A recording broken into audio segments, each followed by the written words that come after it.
I'd like to call to order today's Metropolitan Area Planning Commission meeting for February 18th. Before we get started, I just want to remind that for all of you people that are attending this meeting virtually, remember to mute your mics until you're ready to speak, and then remember to unmute your mic so that we can hear you. And also for the commissioners here in the chambers that have microphones, please remember to speak into the microphone. And for those of you that don't have a microphone in front of you, please go to the podium if you wish to, if you have any questions or comments that you would like to make. And with that, we'll go ahead and if we could have our opening comments, please.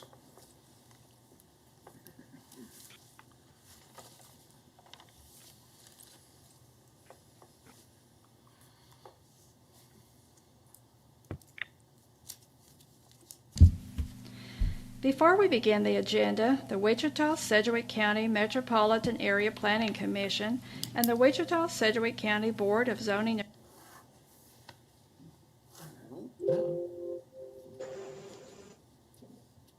Appeals would like to take this opportunity to welcome everyone to this public hearing. For those at Century 2, copies of the agenda for today's meeting, the public hearing procedure and planning department staff reports on all agenda items are available in the lobby. The Planning Commission's and the BZA's bylaws limit the applicant on a zoning, subdivision, or variance application and his or her representative to a total of 10 minutes of speaking time at the start of the hearing on that item, plus up to 2 minutes at the conclusion of that hearing. All other persons wishing to speak on agenda items are limited to 3 minutes per person. However, if they feel that it is needed and justified, the chairman may extend these times by up to 2 minutes. All speakers are requested to state his or her name and address for the record when beginning to speak. When you are finished speaking, please share your name, address, and the case number on the sheet provided in the room or the GoToMeeting comments box. This will enable staff to notify you if there are any additional proceedings concerning that item. Please note that all written and visual materials you present to the Commission and the Board will be retained by the Secretary as part of the official record. If you are not speaking, but you wish to be notified about future proceedings on a particular case, please provide your contact information to the Planning Department. The Planning Commission and the Board are interested in hearing the views of all persons who wish to express themselves on the agenda items. However, we ask that all speakers please be as courteous and concise as possible and avoid long repetitions of facts or opinions which have already been stated. For your information, the Wichita City Council has adopted a policy for all city zoning items. A copy of this policy is available from the planning staff. The City Council relies on a written record of the Planning Commission hearings and does not conduct its own additional public hearings on these items. The decision of the BZA is final. Any appeal of a decision of the BZA is to district court. Thank you, Paul. First up, we have the approval of our minutes from the meeting on February 4th. And I show that Nix and Fox were absent. Move to approve. This is Joe. I move for approval. Second. It's been moved by Mr. Joe Johnson, and the second was Terrell. Duel. Bob Dewell. Oh, Bob Dewell. Okay. So, yeah, motion by Joe Johnson, second by Bob Dewell. Mr. Foster, did you have comments? Just a few corrections I'll pass on to staff, but one I noted was 4 references to the Mitch McConnell floodway. Oh. We'll get that one checked out. Yeah, I think that it's probably, yeah, we don't have any turtles around here, so. So it's been moved and seconded with the corrections that Mr. Foster has. Any further discussions or questions on the motion? All those in favor of the motion signify by saying aye. Aye. Aye. All those opposed, nay. And we have 2 abstentions, so the vote was 9, 11. 10, 11 to 1102. 1102? Okay.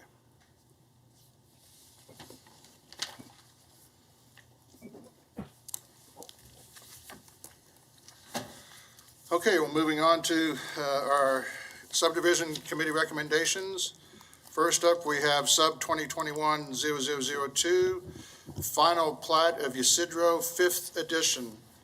Is there anyone on the commission that would like to hear this case? Mr. Chairman, I did have a staff question on that item. Okay.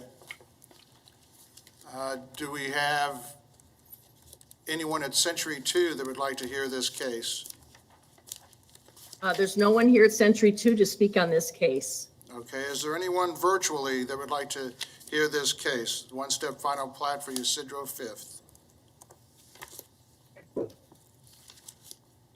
JD Johnson. You would like to hear this case? Okay, all right, gotcha. All right, we'll go ahead and take that staff question before we move on. Neil, we had gotten an email related to Evergy and the easement along the south there. And I can't recall the wording exactly, but I believe it was that Evergy would need to obtain an easement. My question is, shouldn't they just be granted that easement if they choose that they need it? Should they need to go through a process of having to obtain it? It seems a little more difficult to me for them versus just it would be granted should they determine that they needed it. Yeah, I was informed this morning they are not 100% sure that easement will be needed, but if it would be, they would work something out in the future where it would be established by separate instrument. Well, if they're comfortable with that language, I'm fine with it, They were so, fine with it, yes. okay, thank you. Okay, Mr. Chairman, I move we accept that item by consent. Second. it's been moved and seconded, moved by Mr. Warren, seconded by Mr. McKay. Are there any questions on the motion? Hearing none, all those in favor of the motion, please signify by saying aye. Aye. Aye. Aye. All those opposed, nay. Motion carries 13-0.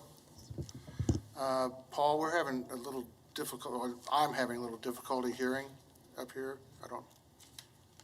I know we've had some feedback issues, so thank you. Moving on to the vacation items, we have vacation 2021 0001.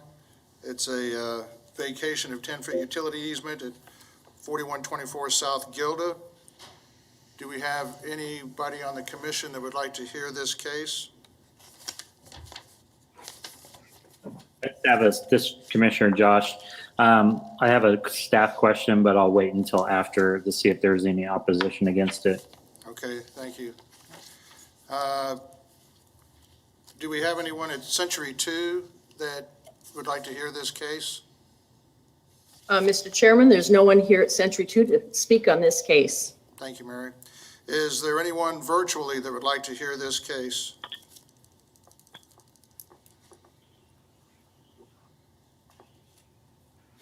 Hearing none. If we could have the staff question, Josh? That was my question is I was just going to ask staff if there was any opposition to this, any letters or phone calls received to the office.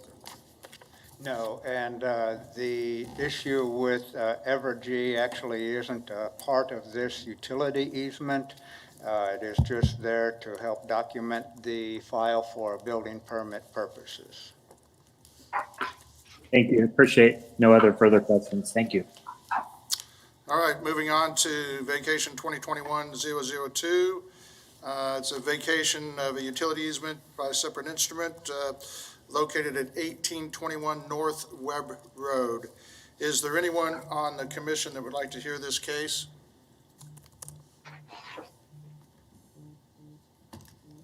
Hearing none, is there anyone at Century 2 that would like to hear this case?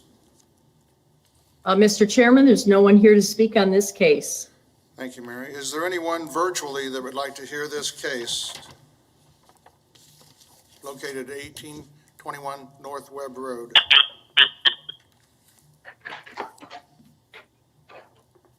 Hearing none, we'll take this one on consent.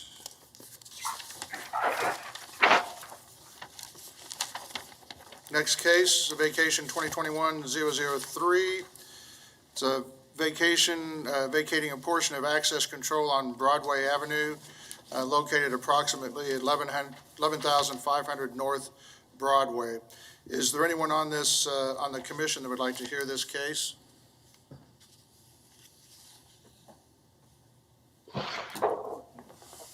Hearing none. Is there anyone at Century 2 that would like to hear this case? Mr. Chairman, there's no one here asking to speak on this case. Thank you.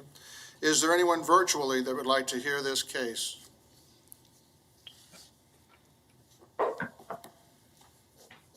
Hearing none, we'll take this one on consent. Chairman, I move to approve agenda items 3.1, 3.2, and 3.3. Second. It's been moved by Mr. Warren, second by Mr. Bill Johnson, to approve the vacation cases. Any questions on the motion? Hearing none, all those in favor of the motion, please signify by saying aye. Aye. Aye. All those opposed, nay.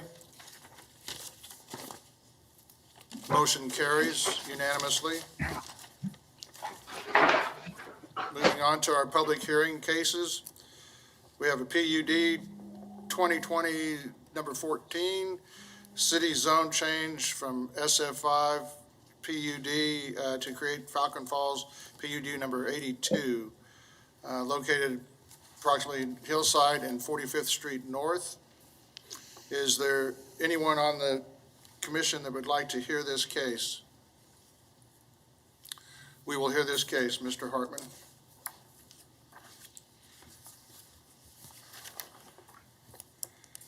Moving on to the next zoning case, it's 2020-053. County zone change from rural residential to general commercial, located at 63rd Street South and South Hydraulic. We will hear this case because we have received some letters on this, and it's come to my attention that there are people that will want to hear this, so we will hear this case.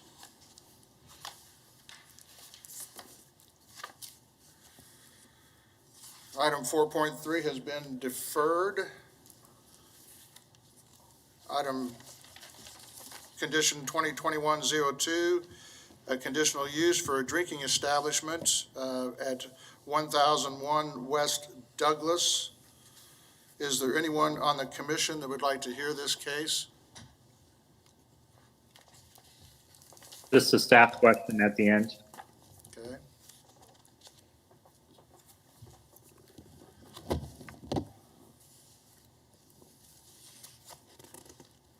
Is there anyone at Century 2 that would like to hear this case?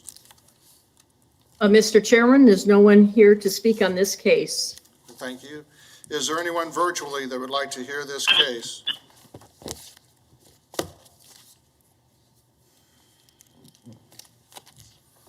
Hearing none, we'll go ahead and take that staff question. Question for staff, just check to see if anybody called in or emailed in opposition of this. No, I have not received any correspondence for opposition. I did receive one phone call, actually a phone call email combination. They did both in support of it. Somebody who lives on the second floor in one of the shops in Delana was actually very excited about the opportunity.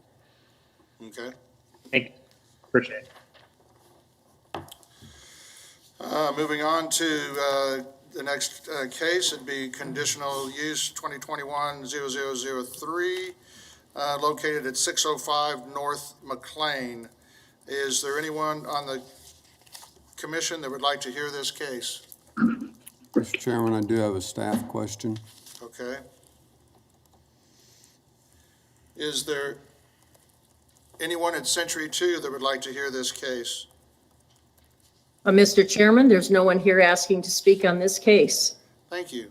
Is there anyone virtually that would like to hear this case? Hearing none, we'll go ahead and take that staff question. Kathy, I just wanted to confirm the request is for a personal improvement service, and the definition for personal care service specifically calls out beauty and barber shops. Is the request for a personal care service? Yes, it is, and it requires the conditional use. So if I must have made an error in that because it was to allow for massage therapy. Oh, so it includes the massage therapy, then you'd have to go for the personal improvement service. Right. Okay, so if you'll just clean up that language. Okay. Thank you. Okay, moving on to Zone 2021-001. It's a city zone change, limited industrial to general commercial, located at 803 East 17th. And I believe we will be hearing this case because the recommendation was to deny. Chairman, I move to approve by consent agenda items 4.4 and 4.5. Second. It's been moved and seconded to approve 4.4 and 4.5. Are there any questions on the motion? Hearing none, we'll go ahead and vote on that motion. All those in favor of the motion, please signify by saying aye. Aye. Aye. Chairman, one quick clarification. Who was the second on that one, just for our notes? Oh, I'm sorry. It was Mr. Hartman. Mr. Hartman. Oh, thank you very much. All those opposed, nay. Motion carries unanimously. At this point, we will recess the Planning Commission meeting and open our Board of Zoning Appeals meeting. First on our agenda is the approval of minutes from the January 21st meeting. And I show McKay, Foster, and Gross absent. Move to approve. Been moved by Ms. Miles to approve, second by Ms. Fox. Are there any questions or comments in Mr. Foster? Yes? Just a few corrections to pass along. Okay, thank you. It's been moved and seconded. Any further discussion or questions on the motion? All those in favor of the motion, please signify by saying aye. Aye. Aye. All those opposed, nay. Motion carries 11:02. 11:02, yeah, because Gross isn't here. Thank you for the math, that's tough. It is.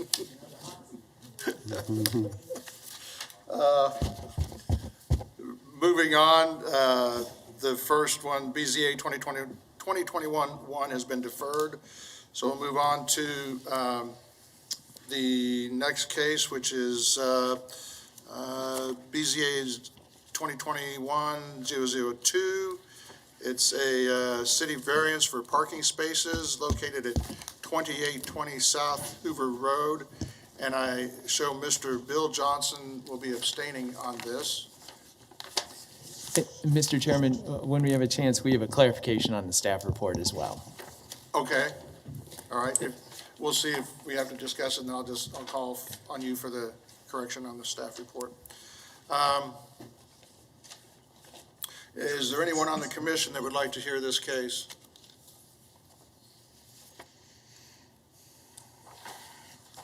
No one? Is there anyone at Century 2 that would like to hear this case?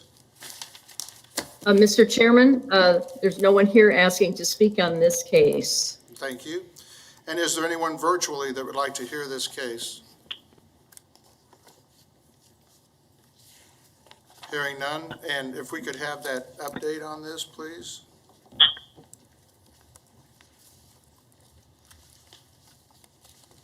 Kathy Morgan, planning staff, if you will look at your staff report, under the conditions that this is be approved, item number 3, the variance shall apply only to the reduction in parking spaces from 258 to 139.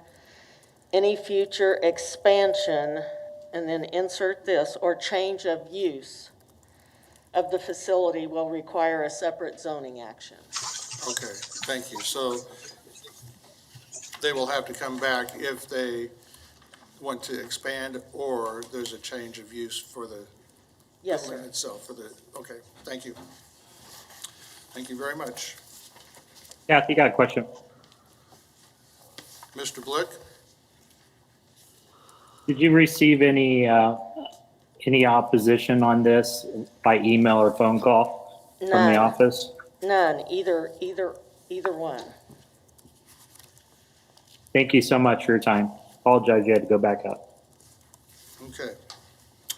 We'll take that one on consent. So next up, we have BZA 2021 number 3, city variance to allow a 60-foot tall sign located at 3905 North Hydraulic. Is there anyone on the commission that would like to hear this case? Seeing none, is there anyone at Century 2 that would like to hear this case? Mr. Chairman, there's no one here to speak on this case. Thank you. And is there anyone virtually that would like to hear this case?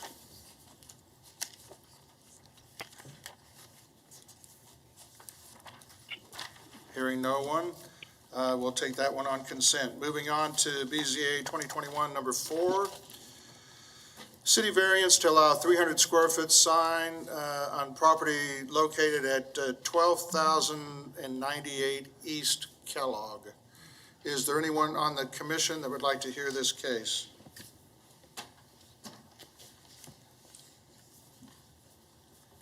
Seeing no one, is there anyone at Century 2 that would like to hear this case?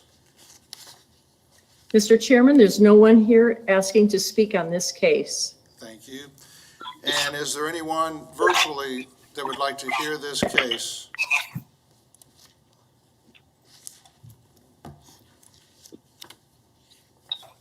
Hearing none, we'll take this one on consent also. Chairman Green, I'd like to make a motion to approve BZA 0002-0003-0004. Second. Do I have a Yeah, that was separate. second? I have a motion by Mr. Blick to approve the zoning cases, second by Mr. Foster. All those, are there any questions on the motion? Hearing none. All those in favor of the motion, please signify by saying aye. Aye. All those opposed, nay. Mr. Chairman, Yes, I'll have to show that I didn't vote on two. okay, all right. So the motion, should we take a separate vote? Yeah, A okay. separate vote would probably be cleanest. Yep, okay. So we could have a motion for BZA 2021-02. So move to approve BZA 21-002. Thank you. Second. Second by Joe Johnson. John, okay. Any questions or concerns on that one? All those in favor of the motion, please signify by saying aye. Aye. All those opposed, nay. And all those abstaining, Aye. that motion carries 1201. Zoning BZA cases 2021-3 and 2021-4. I'll move that we approve those. So moved. Second. So it was moved by Mr. Johnson, second by Mr. Blick. All those in favor of the motion, please signify by saying aye. Aye. All those opposed, nay. Motion carries unanimously. We will now adjourn the BZA meeting and open back up the Planning Commission. And the first item on the agenda is item 4.1. Yes, good afternoon, Planning Commission. Philip Zevenbergen with planning staff. PUD 2020-14 is a zone change request from single-family residential SF5 to PUD planned unit development to create the Falcon Falls Edition planned unit development number 82. The property is located north of East 45th Street North and west of North Hillside. You can see on the map here, it's right at the interchange of where 45th and Hillside and K254 is located. You can see on this map, inside the Falcon Falls neighborhood, it encompasses about 93 lots in the dark outlined areas within that neighborhood. Those are the 93 lots that this is affecting.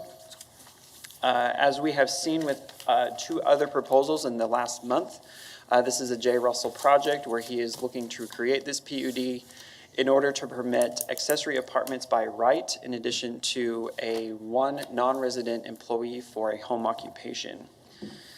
As we have heard before, and I'll go through it again for the sake of the record and for those who are listening online, the accessory apartments will have to adhere to the supplemental use regulations in the zoning code, which permit only one accessory apartment per lot. The accessory apartment has to stay under common ownership with the main lot owner. The apartment has to be compatible with the look and feel and character of the neighborhood, so it doesn't have to be matchy-matchy to the house, but it cannot stand out as something completely obtrusive. It has to share similar architectural features as to blend in with the neighborhood. The common ownership means you cannot set up some sort of condominium situation where you have multiple owners of parcel within one parcel. And finally, the water and the sewer service provided to the accessory apartment has to stay under the same account. All other utilities such as electrical, telephone, TV, things of that nature can be separate if they want to, but the public utilities such as water and sewer have to remain under the same account as the main dwelling. Further discussion with the accessory apartments, the purpose behind this, or at least the stated purpose behind this from the applicant, is to use it as a marketing tool in order to potentially set his development apart to attract individuals to purchase these lots to build these homes. All of these lots are still under the ownership of Mr. Russell, the developer, and that is why he's able to apply this zoning on all of these lots versus the other lots that have already been sold off and homes already built within the area. His desire is to provide a couple options. Number one is he would make a floor plan available where as they're calling it, casita is included in the floor plan of the home. It would be somewhere between the garage and the main dwelling, so you would have more of a courtyard situation. But from the exterior of the home, you would probably not even realize there's an accessory apartment inside. You would basically have two dwellings within one structure. Another option that these individuals would have, whether they built it now or built it later, would be potentially having an accessory structure in the backyard where the apartment would be located. Any accessory structure has to follow the guidelines or the regulations within the zoning code, meaning the setback requirements and all of that nature related to accessory structures. There are size and height requirements related to accessory structures in relation to the principal structure.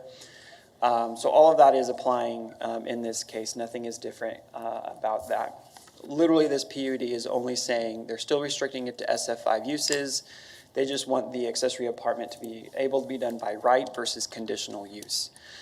As it is currently zoned as SF5, and any of the lots remaining in Falcon Falls that are zoned SF5 right now, they can apply for conditional use for an accessory apartment. It is something that is permitted by conditional use in the zoning classification. Mr. Russell's basically wanting to do this public hearing legwork ahead of time and provide it as an option for any future lot or home buyers in this development. It does not mean he's going to be building spec homes with accessory apartments already built on all 93 lots. It is just an option for future home buyers if they choose to do so. Related to the one non-resident employee for home occupations, this is separate from the accessory apartment. You would not need the accessory apartment in order to have a home occupation. All the standard home occupation rules and regulations stated in the zoning code that are allowed in SF5 still apply. So you can't be having home occupations that are not already permitted within SF5. And it's important to note that if you have a home occupation license is required with the city.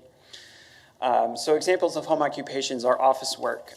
You could do a daycare, things of that nature. You could have a barber shop, a beauty salon. In SF5 right now, it does not allow any non-resident employees to be part of a home occupation. So if you have a daycare, it is understood that you live in the home and you provide the service. You do not have somebody come from outside of your house to come help you with your business.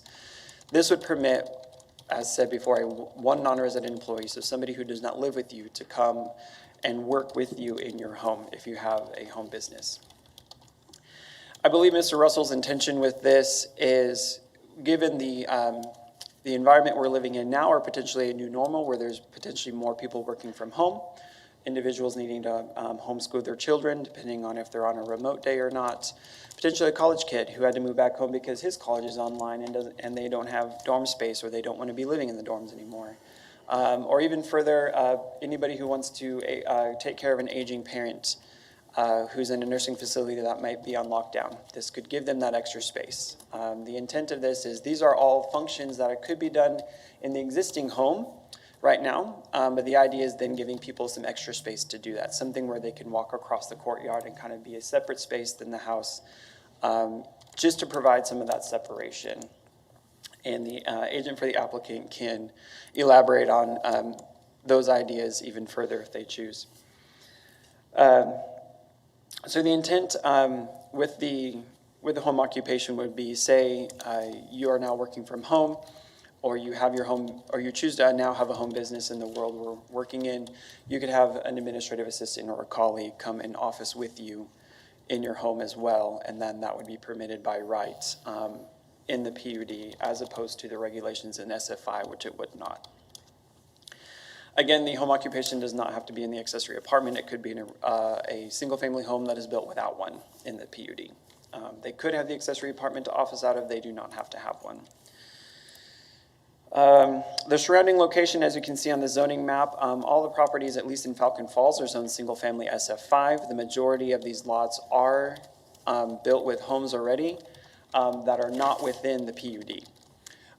As we'll see when I go through those site pictures, especially when you're coming off of 45th there on the south side of the picture, when you go straight north, the majority of those lots that are actually the bulk of this PUD, those roads don't actually even exist yet. So this is a undeveloped portion, or potentially a next phase within Falcon Falls.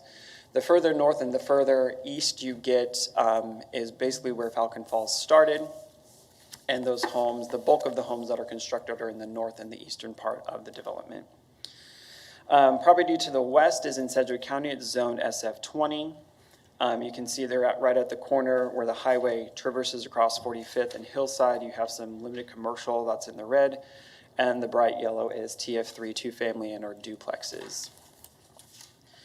The case history behind this is in 2005, the Falcon Falls 2nd edition and the Falcon Falls 3rd edition were recorded with the Register of Deeds.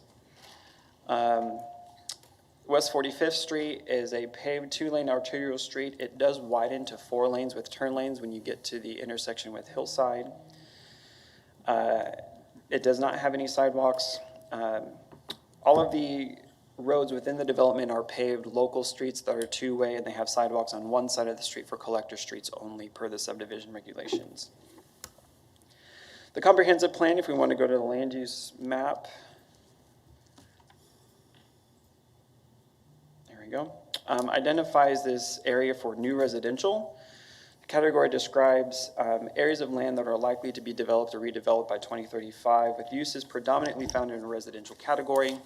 The residential category defined in the comprehensive plan affords a range of options for densities that include single-family residential, even 2-family residential. So like the addition of an accessory apartment is not out of the scope of the comprehensive plan for this area. Staff is recommending approval of this. There were some conditions of approval related to just cleaning up the language of the PUD document, providing a correct legal description on the face of it, and then recording a certificate with the Register of Deeds saying there are specific conditions of development on this property. As we've discussed in the past with the two other developments that Mr. Russell is looking to do this on, that title work or that certificate will show up on future title work. So anytime, so you have the initial people buying the lot, they potentially develop it without an accessory apartment. If they were to sell their home, the title work done at the sale of the home would be providing future homeowners the information to say that on this property, this is what it's zoned and this is what is allowed. Not only for them, but for also to know that their neighbor could do it as well, because that was a concern that came up in previous planning commission meetings of, you know, it's one thing for a property owner to know they can do it, but another thing for their neighbor who may not understand that that's not a permitted use in the neighborhood. And then providing planning staff with the 4 copies of the final PUD for review and approval. The factors of the decision, as we talked about before, the zoning surrounding it is single-family SF5, predominantly with some TF3 zoning nearby, as well as SF20 to the west. This is something that is permitted within SF5 zoning by conditional use, and so the character of the neighborhood is conducive for something like this. One thing I failed to mention that, again, coming through the history of these things, if you were to have all 93 lots do this, and you technically, that'd be 186 technical dwelling units in there, we reviewed from the platting side of things that with that level of density, if that were to happen, kind of worst case scenario, that does fit within the fire code for the subdivision. This subdivision versus the last several actually have multiple points of access, which is different and differentiates this one. So there are multiple points of access from the fire department. So even if all 93 were to develop an accessory apartment, which staff doesn't necessarily foresee happening, it is still within the fire code as related to the subdivision regulations. The suitability of the subject property for the uses for which it has been restricted, all of these lots could support a single-family home without an accessory apartment. How removing these restrictions could detrimentally affect nearby properties. It is unlikely that all of these lots would actually develop an accessory apartment or all of these future home buyers to have a home occupation, let alone an additional worker with them. These are options for future home buyers. And as we've stated in the past, planning staff has received maybe anywhere from 3 to 5 applications a year for city and county for individuals seeking conditional uses for accessory apartments. So we're not necessarily seeing a flood of things. It is something that is not necessarily uncommon that we're seeing. But the idea, you know, when you just think of it statistically for all 93 lots to take advantage of both of these options or either one, you might see some of it, maybe 1 in 10, 1 in 30. But it's unlikely that every single lot will take advantage of it. So the anticipated negative impacts on surrounding properties is very little. And the governing text within the PUD, relating it back to the regulations of the Unified Zoning Code, are there to protect the surrounding properties, as they would if it were a single-family SF5 neighborhood, and somebody came in for a conditional use to do these. The individual properties have been vacant for a while. Obviously, it's in the process of being developed, and they should be developed fairly soon. And we've already talked about the conformance to the comprehensive plan. There are no anticipated significant adverse impacts to community facilities. Staff has received quite a bit of phone calls and emails from individuals within Falcon Falls with concerns and opposition to this case. This case was heard at District 1 Advisory Board. You actually have the staff memo from that advisory board meeting at your desk for your review. It was heard on February 1st. There were individuals who spoke in opposition at the District 1 Advisory Board meeting. Several concerns were potential densification of the neighborhood in this area, concerns that this was not exactly what it was designed for. There were concerns of potential traffic increase, both within the neighborhood as well as on 45th Street, being that where the entrance is to Falcon Falls is a 2-lane road. And there are more that you can read within there, but that's just kind of been the general theme is there was some confusion as to what accessory apartments meant, clearing up some of the misconception that it's not providing apartment complexes. This is an individual apartment per lot, and it would be something that would be potentially even just inside the single-family home. Another common concern with this on whether or not these units can be rented. Again, as a reminder, the Unified Zoning Code does not regulate rentals versus owner-occupied. We did hear from the agent for the applicant that the covenants within Falcon Falls do not permit rentals. And so that is up to something for the HOA to govern. If individuals find that, if this were approved and these things do happen, if individuals were to suspect that one of them is being rented out, that is a private matter within their restrictive covenants, and it is dealt with on the HOA level, not the Unified Zoning Code level. All in all, the DAB recommended approval of this with an 8-1 vote. And I think that covers it. We can go through some site pictures, won't take very long if you want to go over to those slides. So this is looking north about midway through. The undeveloped land you see in the front would be some of the lots that could be developed. Next picture. This is looking to the east, again, at some of the developed areas of the homes that you see there. Obviously, those are not affected because they're currently developed. Something I failed to mention, seeing these garage made me think about it. Parking has been a concern.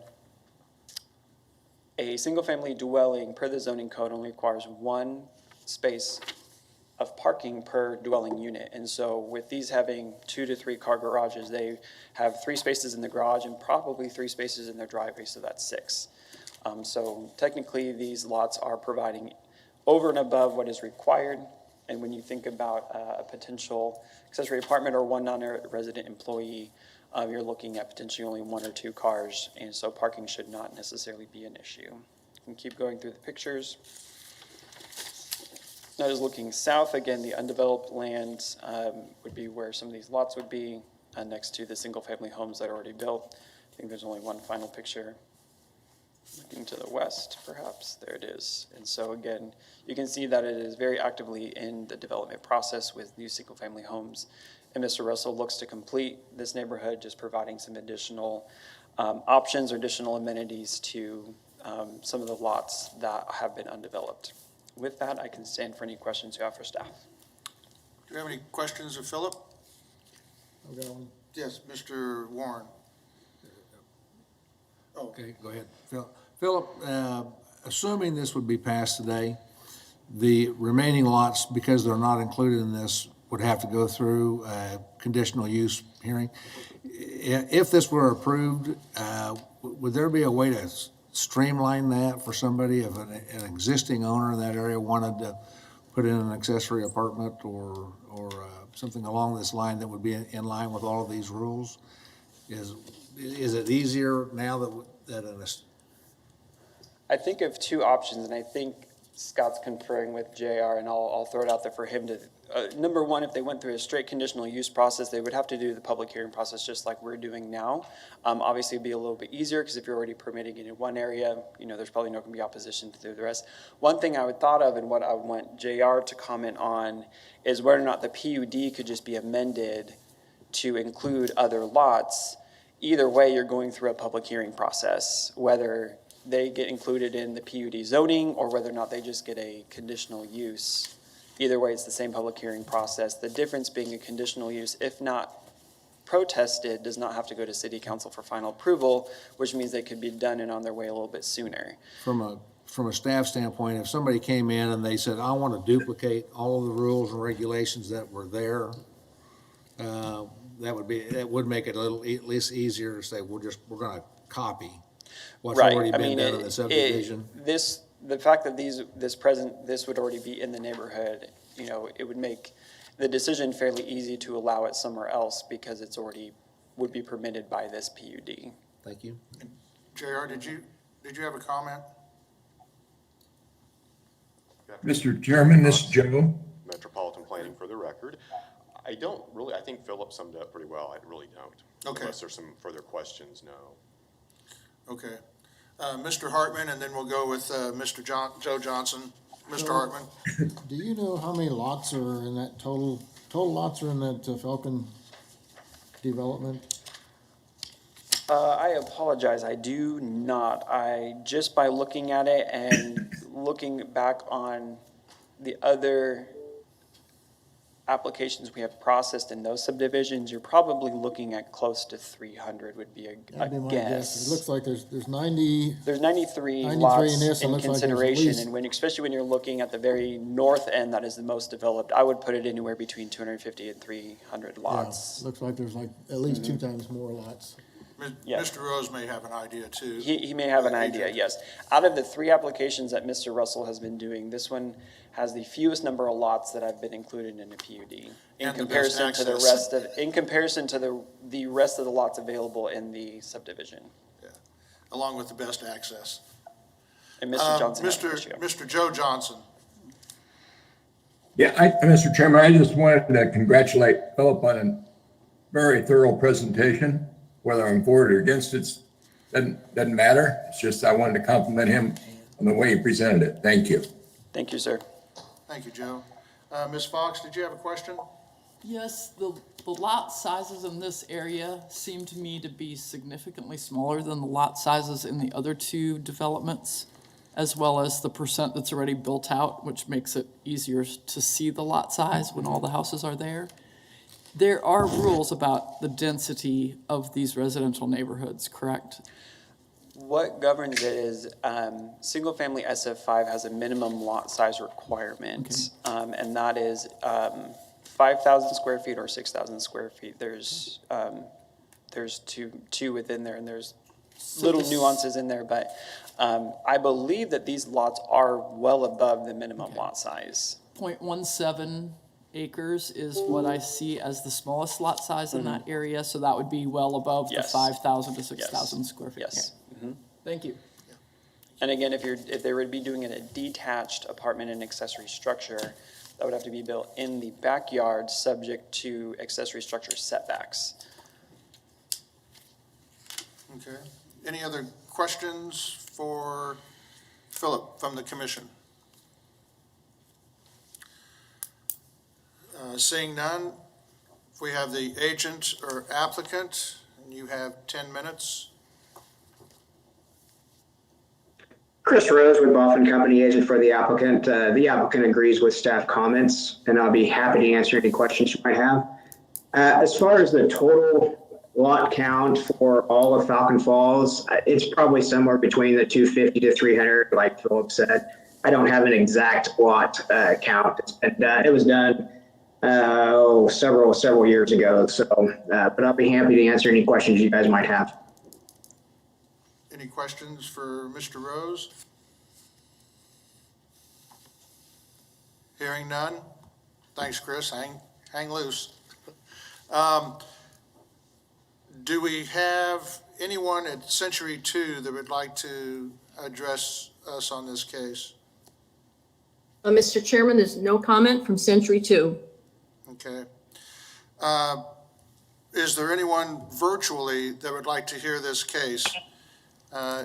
Please state your name, your address, and you have 2 minutes.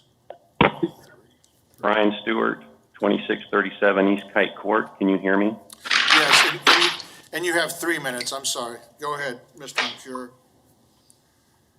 Okay, so the number of, I was president of that HOA, so I have a long background. I've been there for 14 years. That HOA has 475 lots. Okay, that's, your estimates are way under. So what that does is by doing this, by adding the potential to this, it increases the parking situation. It exacerbates. There's already cars parked on the streets. Okay, there's insufficient parking, and you're talking about adding more. There's also you're going to add surface area, so there's going to be less runoff.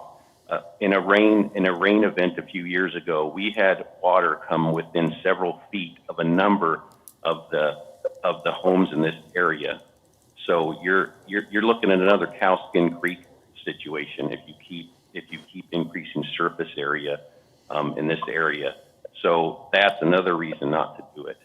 Rentals are an issue. I can tell you that these will be rented. People will try to rent them, and an HOA's worst nightmare is dealing with rentals and enforcement. It's almost impossible to get enforcement to HOA rules, so that people will break those rules. So there are a number of issues. There is not adequate access for that number of homes. You say there's 3. In effect, there's really only 2. There's 45th and there's Hillside.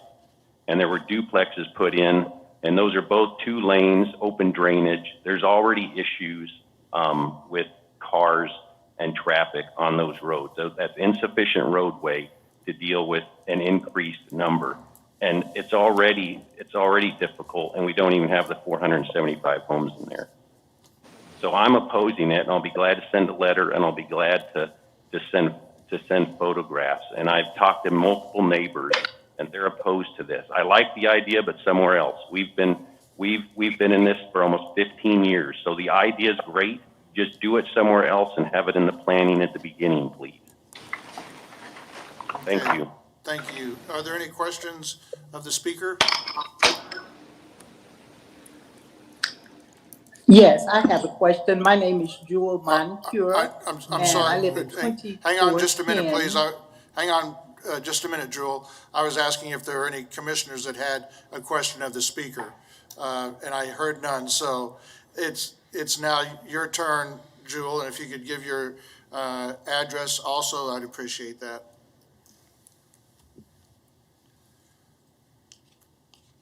And Jewel Moncure, it's your turn. Unmute your mic. Mr. Chairman, we're going to try and see if we can help her out with that. Let's see. Okay.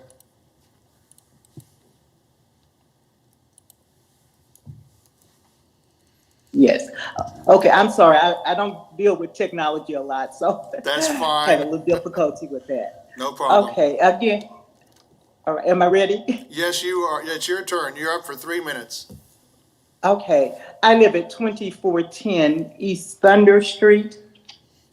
And one question is, when do they plan to complete the 93? Is there a date that we're going to be completing those 93 lots? Is there a date on the calendar when this is supposed to happen? By when?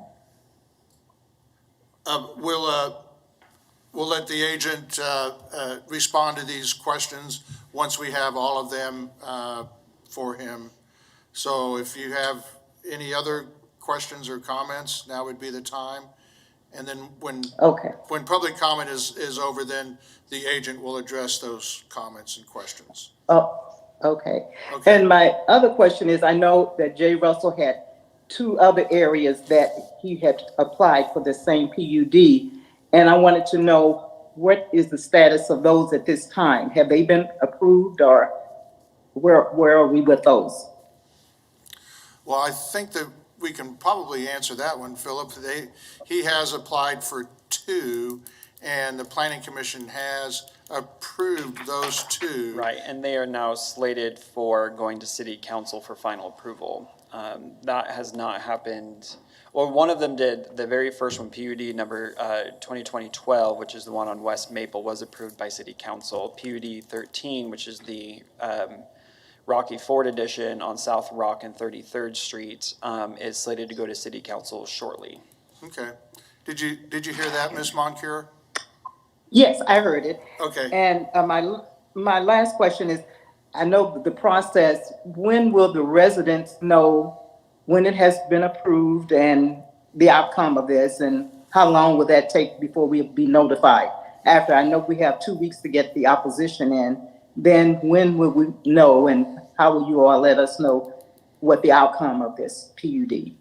Yeah, so anybody who speaks today, this is why we ask for your address. You will receive a follow-up letter from the Planning Commission that will get sent out tomorrow. So we'll receive it in the mail next week, notifying you of the decision of the Planning Commission. It also includes the information related to the protest period, of when that protest period ends, as well as what date this case is scheduled to go before City Council. After the date of City Council, you receive another follow-up letter informing you of the decision of City Councils. Again, that will be by mail. I will be sending those letters out within a day or so after the City Council meeting. Anybody who speaks at the Planning Commission here today, when we get their name and address, or anybody who wishes to email me and get their name on the list if they were not available to speak today, anybody who wants the letter, if I get their information, I will send them a follow-up letter with the decision of the Planning Commission as well as the City Council decision after the City Council date. The City Council meeting, there's a 2-week protest period from today. City Council is anywhere from 2 to 3 weeks after the protest period, so we're looking at mid to late March. I apologize, I don't have that date off the top of my head. So you'll know somewhere between probably about late March about the decision from the City Council related to this case. All right, thank you. That's all. Thank you. Is there anyone else virtually that would like to address the commission on this case? I would if I could, please. Okay. My name is Kaylin Day. Go ahead. On 47. Kaylin, you're breaking up. Okay, can you hear me now? I believe so, yes. Name and address. Okay, did you get my name and my address? No, that's why I said we couldn't hear you. You were breaking up. So if we could get your name and address again, I'd appreciate that. Okay. Kaylin Dame, 4723 North Hobby Street. Okay. And you have 3 minutes. Okay, so mine was just more of a question because I'm just trying to understand the project more.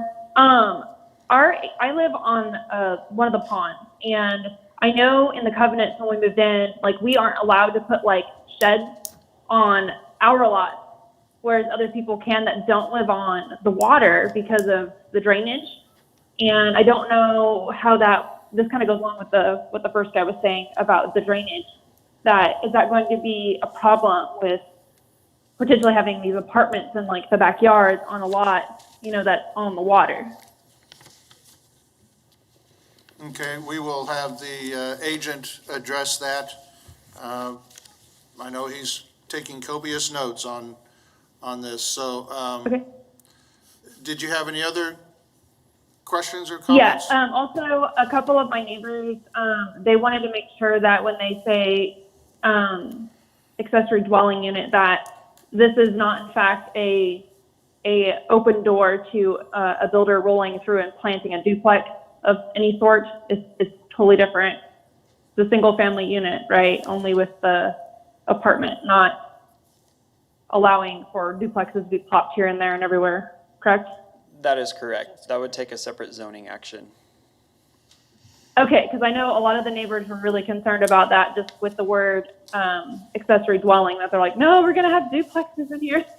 So, and also you said we weren't allowed to have rentals in Falcon Falls already, but I know people do that. Like, there's people on my street, in fact, that have rented out their homes currently and since I've lived here. So I don't really know how that would work with the apartment thing, but mostly mine's a question with the drainage, and then to clarify that that no one can build an actual duplex. So, but yeah, the drainage one is a concern, just because, like, I know we're not allowed to build like any sheds or anything at all on the water. In fact, we had to have like wrought iron fencing and stuff like that. So that would be a solid question, I guess, to pass along. Okay. So that's all I have. Thank you. Do we have any questions? Thank you. Do we have any questions for the speaker? Hearing none, is there anyone else virtually that would like to address the commission on this case? Yes, I would. Okay, name and address, please. Patty? Yes, hi, thank you. My name is Patty Bonsack. I live at 4907 North Marble Falls Street. the question I have is that what prevents, I guess, and forgive me if I'm not using the right terminology, this is very new to me and I'm trying to figure it out. I bought my house here, it's been less than 2 years.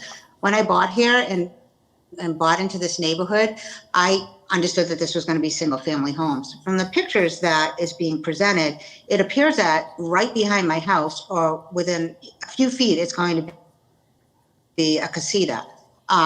Generally, if it was a single family home on the other side of that fence, there would be a backyard separating us from the actual structure of the home. So now I understand there's going to be a casita back there.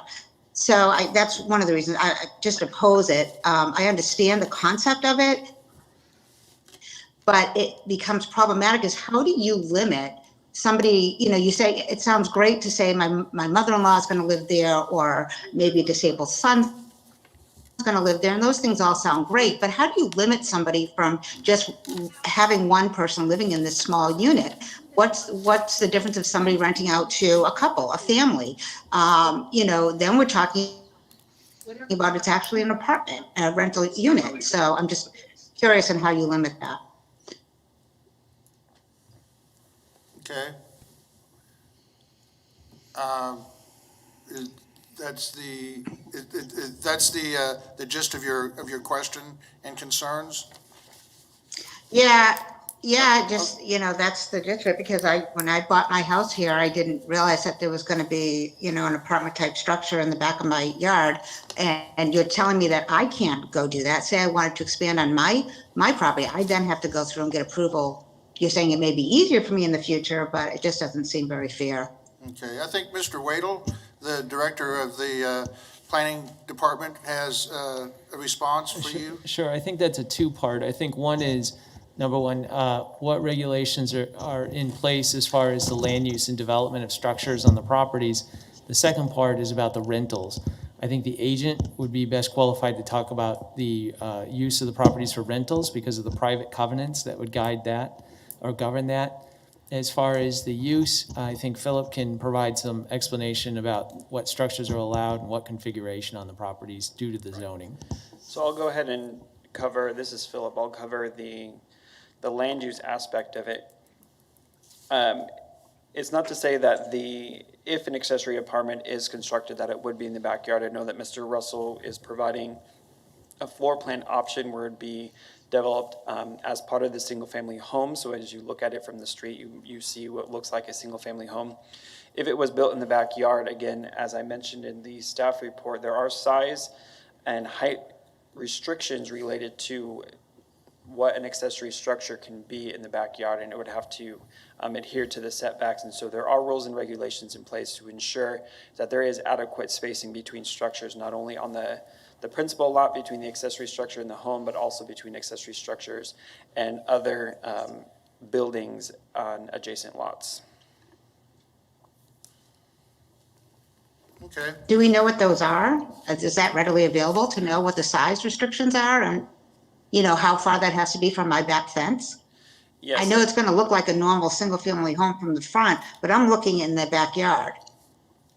Right. If it was an accessory structure, depends on how far back it's placed. It can be, the setbacks say that it's 5 feet from the back property line, but typically there is a sewer easement or along the rear line. It kind of depends on where the lot is and how the public utilities are provided to that lot. Typically, if there's a sewer easement in the back, you're looking at anywhere from 8 to 10 feet off the fence, depending on how big that sewer easement is. And that's for an accessory structure, whether it's an apartment or a shed. That's not to say that all of these would be, if they're allowed to have sheds in their backyards, it sounds like the covenants kind of dictate where and where they can't do that, depending on if they're on the water or not. Whether they built an apartment in their backyard or if they built a shed, that is dictated on either a 5-foot setback from the zoning code standpoint, or if there's a utility easement in the backyard. Usually those are 8 to 10 feet off the rear property line, depending on where the sewer line is located. Okay. So what you're saying is they could build their part of the casita 10 feet from the easement or whatever, which is probably, I don't know what it is, probably 4 to 6 feet. I'm looking at it right now. So they can build, that edge of the casita can come within 10 feet of that easement? 10 feet, well, the easement is usually 10 feet off the property line, so the closest the building could be to the rear property line would be 10 feet. Yeah, that's pretty close, and that's not, when I bought this house and paid money for it and moved here, I didn't think that there was gonna be, I knew there was gonna be a house someday in back of me. I didn't realize it was gonna be 10 feet from my And it's property not to line. say that every single lot in this development is going to do that. And again, an accessory structure could be a shed and not an accessory apartment. So somebody could come in and put a shed just as far back and it's not even an apartment. Those are the regulations for accessory structures, whether they have a dwelling in them or not. Right, but we're here approving whether or not they can build a casita and hoping that somebody's gonna live there, like a month-long apartment. I thought that's what we're here for. So to me, that says that there's gonna be some type of structure, could be 10 feet from my property line or whatever, and somebody's gonna be actually living in there. And there's, and I know you'll speak to this, the agent will speak to it later. We don't know how many people are gonna be restricted to living there. Earlier too, there was one comment that there's 1.7 acres for each of these lots. I don't believe that's true. No, it was 0.17 acres. Yeah, 0.17 acres. So, Okay. Yeah, Ms. Okay, Stevens. I misunderstood that, sorry about that. Ms. Bontic, I think that we've attempted to respond to your concerns. If you have more questions or issues, you could call the planning office and ask for Philip, and he would be more than happy to continue on with this Okay. conversation. Thank you very much. Okay, thank you. Are there any other people virtually that would like to address the commission on this case that has new information? I would. Okay, if we could have your name and address, and you have 3 minutes, and if you could limit your comments to those that have not already been shared, thank you. Okay. My name is Jim Williams. I live at 5002 North Marble Falls. I have two comments. One is I am okay with this, but the one thing that was said in this meeting is that the covenants say that we can't have rentals. That is not true. There's nothing in the covenants that cover rentals. In fact, J. Russell has rentals in our neighborhood. I am on the board. I do not represent the board, HOA board, in this meeting, but I am on the board, and we've gone through the covenants, and there is nothing restricting rentals in the covenants. Okay. All right. Thank you. Are there any questions for the speaker? Okay, thank you very much. Is there anyone else virtually that would like to address the commission on this case? Hearing none. Hi. Yes, go ahead. If you could have your name and address, and you have 3 minutes. Hello? My name is Andrew Dahl. I live on 2817 East Mantain Court. Okay, you have 3 minutes, Mr. Dolan. Yes, sir. Can you hear me? Yes, we can. You have 3 minutes. Okay. Thank you. Did want to make a few comments. Yeah, there are definitely rentals in the neighborhood. And I guarantee you anybody buying these houses are going to hear that, oh, I can build an accessory unit in the backyard. The first thing that comes to your mind is well, this is a way to, be able to generate revenue, right? In fact, I looked up an article on Cake, local news station, called The Beginner's Guide to ADU Housing. 4 of the 5 reasons to consider AUD housing are associated with generating revenue on your property. So I realize that is not the intention of the developer for the properties.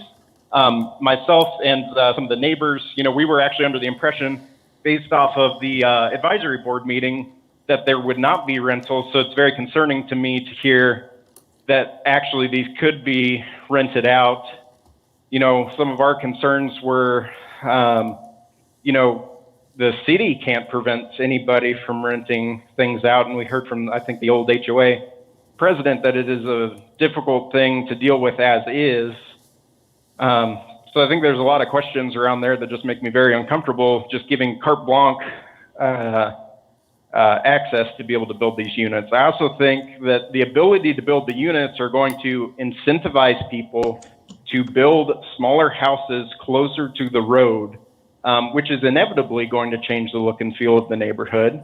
And like we just heard from another woman, you know, that nobody bought houses thinking that there were going to be two structures in between them and the next lot line.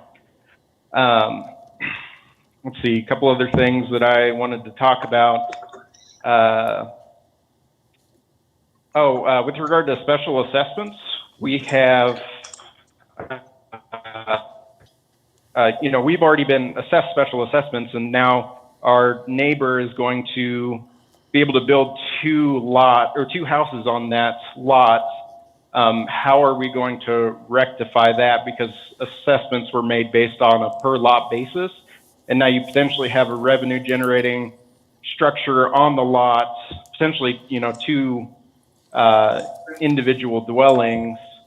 You know, just want to hear a response on, you know, how could that be made fair, both on the new developments that have not been assessed and the current ones that already have. Sir, we also had a comment on. Sorry, go ahead. Your time is up. Do you need an additional minute to wrap up your comments? Yeah, 1 minute. Last comment here. Somebody mentions being on the water would prevent you from building anything in your backyard. It's actually not just on the water, it's any wooded lot, which if you look at the map that was provided, that's most of the housing that's there would be considered a wooded lot. How can I not build, I can't even put up a privacy fence, much less build a shed. And now my neighbor can build a house in their backyard that would obstruct my view. The HOA can prevent me from building in my backyard, but they can't really dictate what Jay or any of the other builders do the way the HOA covenants are set up. Just kind of echoing everybody else's sentiment, it really feels unfair. And, you know, I'd be totally okay if it was one or two lots that were in this proposal, but to just say, hey, everything that's left can follow this, it really does not seem like best interests of the current residents of the neighborhood. Okay. That's it for me. Thank you very much for your testimony. Do we have any questions for the speaker? Yes, Mr. Foster. Sir, could you describe a little bit more about the rentals? Are these just simply the single-family homes in their entirety being rented out? The rentals that I know about, and that's the kind of funny thing, is everybody knows that they're rentals. You can tell they're rentals by looking at them. You see the cars parked on the street. But the ones that I know about are, and, you know, I've seen on Craigslist before, are, you know, single family homes that are being rented out. Not like a bedroom or something like that. Obviously, there hasn't been opportunity up until this point. Yeah, Mr. Foster.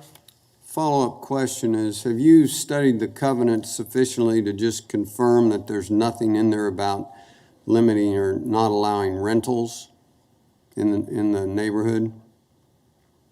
I don't have them in front of me, but I think we heard from somebody who is a member of the board right before me, so maybe he can answer that question. Just want to confirm it, that's all. Okay, any other questions of the speaker? Hearing none, thank you for your testimony.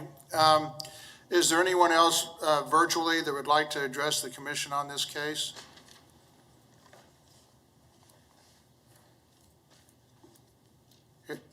Hearing none, I've got a question. Can I, this is Brian Stewart. I spoke earlier, but there is nothing there's nothing in regarding the rental. Okay, thank you. Thank you very much. Can you hear me? Yes, we can. Is this a new speaker? Yes, this is Sabrina Walker. I live at 4702 North. Okay, okay, Ms. Walker. 47.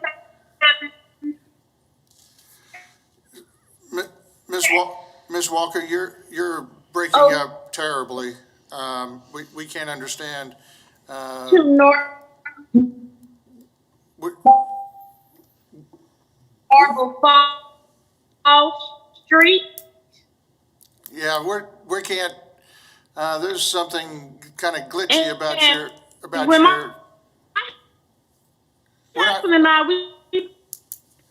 we're not able to understand what you're saying, Ms. Walker. I'm sorry, technology is not working very well. Mr. Chairman, I will try and communicate with her via text through the app and see if we can't get her comments in writing. Okay, all right. And that was something else that I was wanting to address to staff. We see comments up here popping up occasionally, and I don't know if they're, some are saying that they can't get their mics to work. And I don't know if they're wanting to address this case or if they have other cases that they're wanting to address. Is there some way that we can? Houses were Is there some way that we can address these folks if? Yes, sir. So far, one of the questions has been from an individual indicating that their microphone is not working, and they wanted to comment on the last case on your agenda. Okay. The other ones have been.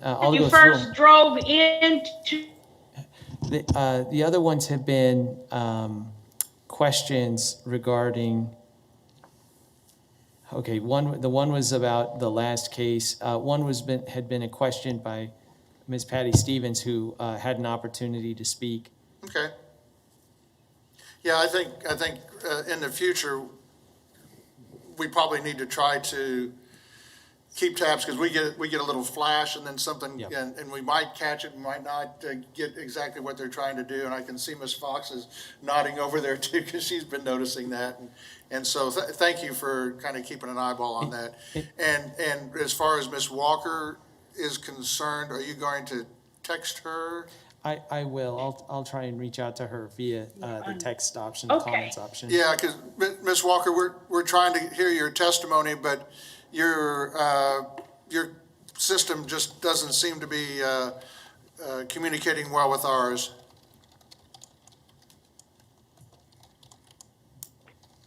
I'd like to speak.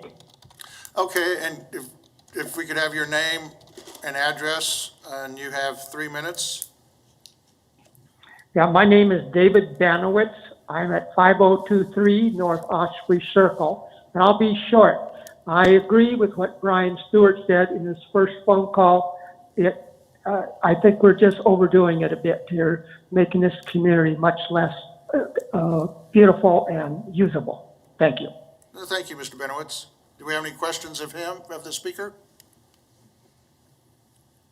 Hearing none.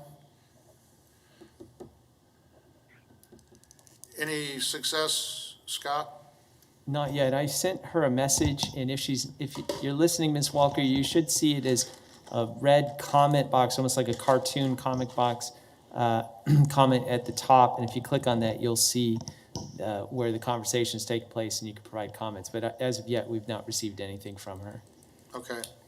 And for the record, I spoke with Ms. Walker yesterday and provided her information how to connect to the meeting. I have her email address. I could possibly have her email me comments as well. Okay. All right. Thank you. Is there anyone else? Can you hear me now? Well, yes, we can. Let's see if we can continue to hear you. Go ahead, Ms. Walker. You have 3 minutes.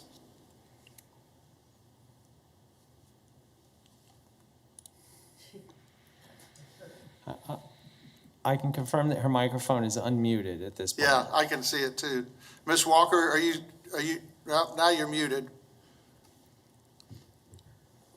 You're unmuted now. Can you go ahead and speak and we'll see if we can hear you?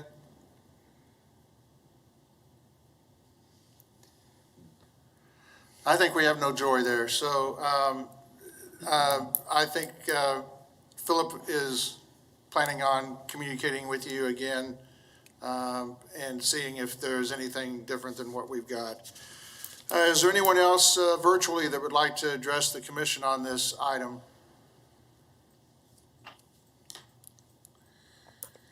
Hello, this is Chris Delica, 4711 North Marble Falls. Okay, Chris. Can you hear me now? Chris? Can you hear me? Chris, you have the floor. Yeah. Okay, thank you. I just want to let you know, I've been in the neighborhood 10 years, and I've got renters on both sides of my house, and there's been nothing but problems with the renters for lack of maintenance, the number of cars, vehicles. There's anywhere from 6 to 10 people living in those houses at one time. So I'm opposed to this just for the fact that this will increase the number of renters in the neighborhood and devalue the neighborhood essentially just due to that fact alone, from that lack of maintenance and just pride in ownership in the neighborhood. Thank you. Okay, thank you, Chris. Are there any questions for the speaker from the commission? Seeing none. Anyone else virtually that would like to address the commission on this?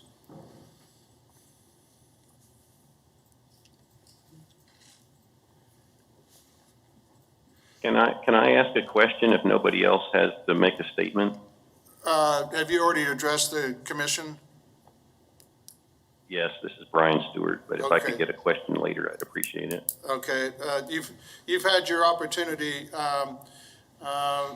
We do appreciate your testimony earlier, and we need to move on to see if there's anybody else who has not addressed the commission. And if we have no one else. Yeah, this is Mark Dolchek, 4947 Marble Falls Court. You know, my main concern, I'm not opposed to the accessory buildings, but I am just similar concerns with rentals, just for record. That's all. Okay, thank you. Thank you, Mr. Dolachek. Anyone else?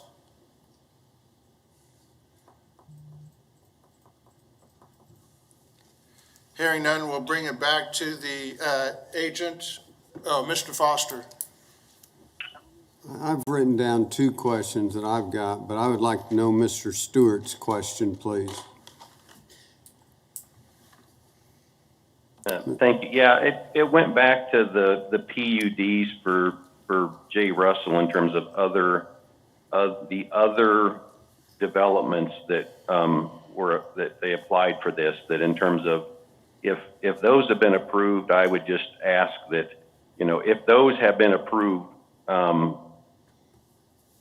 and based on the fact that this allows rentals, do the others allow rentals? Because a big part of this does hinge on whether or not the developer understands the HOA covenants, that rentals exist, and there have been a number of comments on that. Do they understand their own? Does the developer understand the HOA covenants in these HOAs? Because I don't think he does. Okay, thank you. We'll have his agent address a list of concerns that have been testified to today. Is there anyone else that has a question or comment from the commission? I'll wait till the agent speaks. Okay. If we'll take this back to the agent now. Chris, you have a couple minutes to cover a lot of items, but we'll probably try to ask you a question that will extend your time a little bit. So if you go ahead and Chris Rose with Baughman Company, agent for the applicant. First off, let's try to deal with the rental problem, the issue. As far as I know, we were under the impression that it was already in the HOA, but obviously it's not. But the applicant can do a restricted covenant for these lots that are within this PUD that would say that there's no rentals allowed. So I think that would take care of that issue. As far as the HOA and the other communities that he's done this on, I was under the impression that there is no rentals allowed in those. This is a older development, so maybe they have changed the HOA over the years. But the other two projects that we're working on was the same concerns were with rentals. And so they have done something in either the HOA or done a restricted covenant saying that rentals are not allowed. I'm assuming in an HOA, the board, if they don't prefer rentals, I don't know why they can't just go ahead and modify their HOA covenants and not allow rentals. But that's kind of their issue, and that's a private issue. As far as some of these other things, I've never heard of having no sheds in the backyard due to drainage. It's a new one for me. Several of these concerns seem like most of them were about rentals, some about drainage. I don't see any kind of drainage issues, but I just don't see how increasing the square footage of a house a little bit is going to do anything to some drainage. I guess with that, I'll be happy to answer any other questions you guys might have. Do you have any questions for the agent?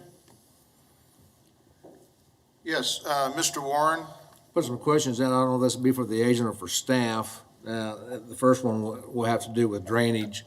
When a subdivision comes in and the county approves a drainage plan that is based on how do they base that in terms of the amount of square footage that can be built on the lot and how that will drain off, and how does this exceed those numbers that were put in place at the time of the original planning?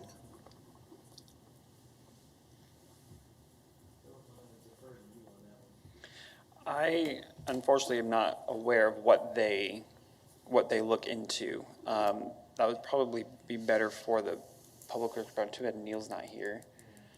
Neil Straw with planning staff, who works with the plats, is much more familiar with how the drainage plans may be approved, or Joe Hickle with the public works and utilities department. That would be one of the questions that I would have going forward. Does this change the parameters of what was done when this was originally? There's obviously somebody's got a formula on how much drainage is increased by adding driveways and rooftops and so on and so forth, and I'd like to know how this is affected by that. Mr. Warren, if I could, just off the top of my head, for example, when this was originally platted as a single-family residential neighborhood, there's the opportunity within the zoning code, as zoned as SF5, they could, as long as their covenants allow, which again is a separate thing, but covenants aside, if you were to allow a shed in the backyard, that's an accessory structure. Like that obviously has to be taken into account in the drainage plan of rooftop. Like I said, that's not a complete answer. I'm not saying that this is, but understood that this was going to be platted as a single-family neighborhood. It's of the understanding that things allowed within single-family zoning, such as accessory structures like sheds and potentially apartment. I'll make this real simple. Before I'm going to go forward with this, I would need somebody from the county saying this is not going to create a problem. Okay. That's as simple as I can make that issue. I need somebody from the county that understands drainage, says this is not going to be an issue based on the changes coming forward. That would be one. Number two, this would be for the agent or for anybody that can answer this, maybe even our legal staff. If we put a restriction, if there's a restriction by restrictive covenants on rentals, what are the consequences? It sounds to me like we're dealing with an enforcement issue, and somebody needs to answer that question. Is we can say that we're not going to rent these units, but if somebody chooses to do so in opposition or violation of the homeowners association, what are the consequences for violating the homeowners association? That's my second question. The third one that came up is, are there restrictions in this area for what you can do in your backyard if you have a lot that backs up to water or wooded area? And if so, I think that is a fairness issue on this one, is that if somebody that lives there can't put a shed in his backyard because it backs up to a waterway or a wooded area, then why are we going to allow a change to that, for this? So that's my three issues. The decision here does not change what the covenants say. And so whatever zoning goes in, if they're backed up on a wooded lot and their covenants say you can't put a structure in your backyard if you're upon a wooded lot, that would affect how, like, they would not be able to put an accessory apartment in So their we can put backyard. wording in our PUD that says that they cannot put an additional or accessory apartment if it is in violation of the homeowners association rules and regulations. I think that, I guess you could, I think that kind of goes without saying that those are the private agreements and private covenants in a neighborhood that go above and beyond what the zoning requirements I don't want say. somebody coming back later and says, well, the planning department approved it, so now therefore I can go ahead and do this because we've approved this on this. But they should also have the understanding of what their covenants are and whether or not they're breaking what their covenants say. Thank you. So this does not automatically say they could put, if their covenants do not allow one in a wooded lot or on a lot backing up to water, this does not automatically allow them to do so. It does not supersede their covenants. Our zoning may allow it, but their covenants may not. Correct. So, okay. And, yes, Mr. McKay.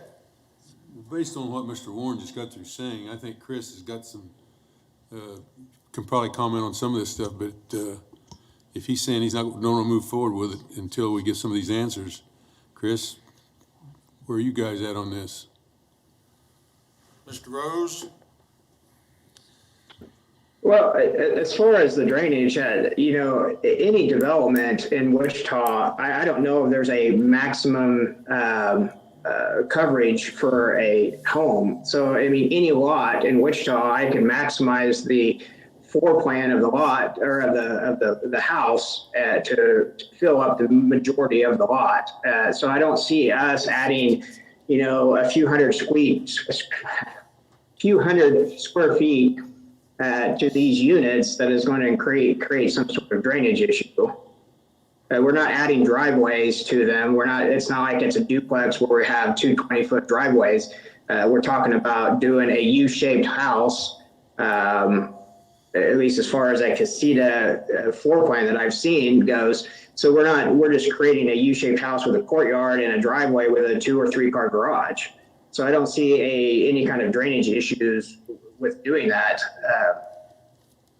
As far as the HOAs go, yeah, I mean, the HOA has the ultimate rights to deny anything. If the HOA does not allow certain things, they should have, if their board can send out a notification, they probably have some sort of an attorney that they have a relationship with that can go and notify these people that they're in violation of the HOA. The HOA board and the members can always adjust those HOA covenants at any time. If they have the support for that, they can change those. Yeah. I get, Chris, where I'm coming from is, Mr. Chairman, this is Jeff Van Sant. I wanted to comment. I got Joe Hickle on the line while you guys were talking, and he said, as far as the drainage is concerned, the subdivision has a master drainage plan, and then as each home were to be built, if it includes an accessory structure, that would have to have a drainage plan that would not jeopardize the master drainage plan. So it's reviewed individually as each home's built. Takes care of that. That's why it's Okay. Thanks, Jeff. Mr. Hartman? Yeah, I just was gonna comment on what Chris was saying. I believe, I don't know if this homeowners association has it, but the one I'm in, we have a architectural control board that deals with this type of situation. People bring in their plan, show us what they're gonna do, and they get approved or they get disapproved. So I think they would review the covenants, they would, at that time, to determine whether there's any violations going on. So, and as far as the size of the unit, I mean, I don't see this accessory unit as being anything different than putting an addition onto your house. And I don't see why that would affect the drainage plan at all. Okay, thank you. Mr. Chairman. Yes, Mr. McKay? I think also the applicant representative made a comment that with his PUD, that they would put that within their PUD requirements, that they would not have any rental units. Isn't that right, Chris, what you said? Yeah, we could do it. If it's not in the HOA, then we will definitely put it in a restricted covenant saying no rentals within these, any lots within this PUD.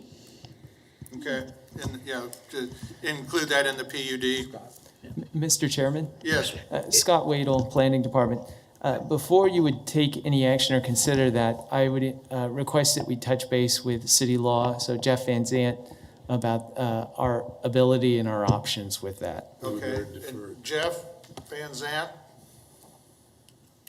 Yes, that's, if the applicant is willing to put that additional restriction in the PUD, that's perfectly fine. As to the other lots that are not included in this application, the only way that could occur would be if they actually went back and modified or amended their original covenants to restrict any further rentals. But it would, what's in this PUD would not have an effect on those other lots that are already in place that are not part of this application. Okay, yeah. Mr. Warren? Jeff, I got a question for you then, just to make sure that I'm on clear ground. Anything that we do here with the PUD does not supersede existing homeowners association rules and regulations. Is that a fair statement? Yes, that's correct. I'm going on the assumption that there's nothing in the covenants that speaks to rental. You can add the additional requirement in the PUD. If by in chance there is something that is prohibiting rentals, this addition in the PUD would not pose a conflict with that. I don't think we would want to do anything that would say allow rentals in a PUD that would conflict with the homeowners association covenants. We're not doing that here, so we're okay. My question had to do with if there were restrictions on wooded lots or water lots as to what people could do in their backyards. A PUD that allows go ahead. Yeah, they would, it could be setbacks from a water feature. And the wooded, I'm not sure. I really would have a hard time commenting for sure on that, but technically speaking, if there is some requirements as far as, for example, a further setback from a water feature, this would not allow an accessory structure to be any closer than what otherwise would be allowed. We're not going and it's saying that it could go all the way up to the property line or something like that. Specifically, without seeing it, I'm not sure, but it would not override that requirement. Mr. Chairman? Yes. Normally, when there is a water reserve or a water feature, it's classified on the plat as a reserve and you know the size and everything. Yeah. So. Yep, that's true. Okay, any further questions of the agent? Hearing none, we'll bring it back to the commission for action. Mr. Chairman? Yes, Ms. I guess what I'd like to say is being on this commission for so many years, we dealt with so many individual lots where somebody had to come in here and get something to put an accessory of addition onto the house for their in-laws because they were in failing health or whatever. I really feel this is out in advance to take care of a lot of them issues.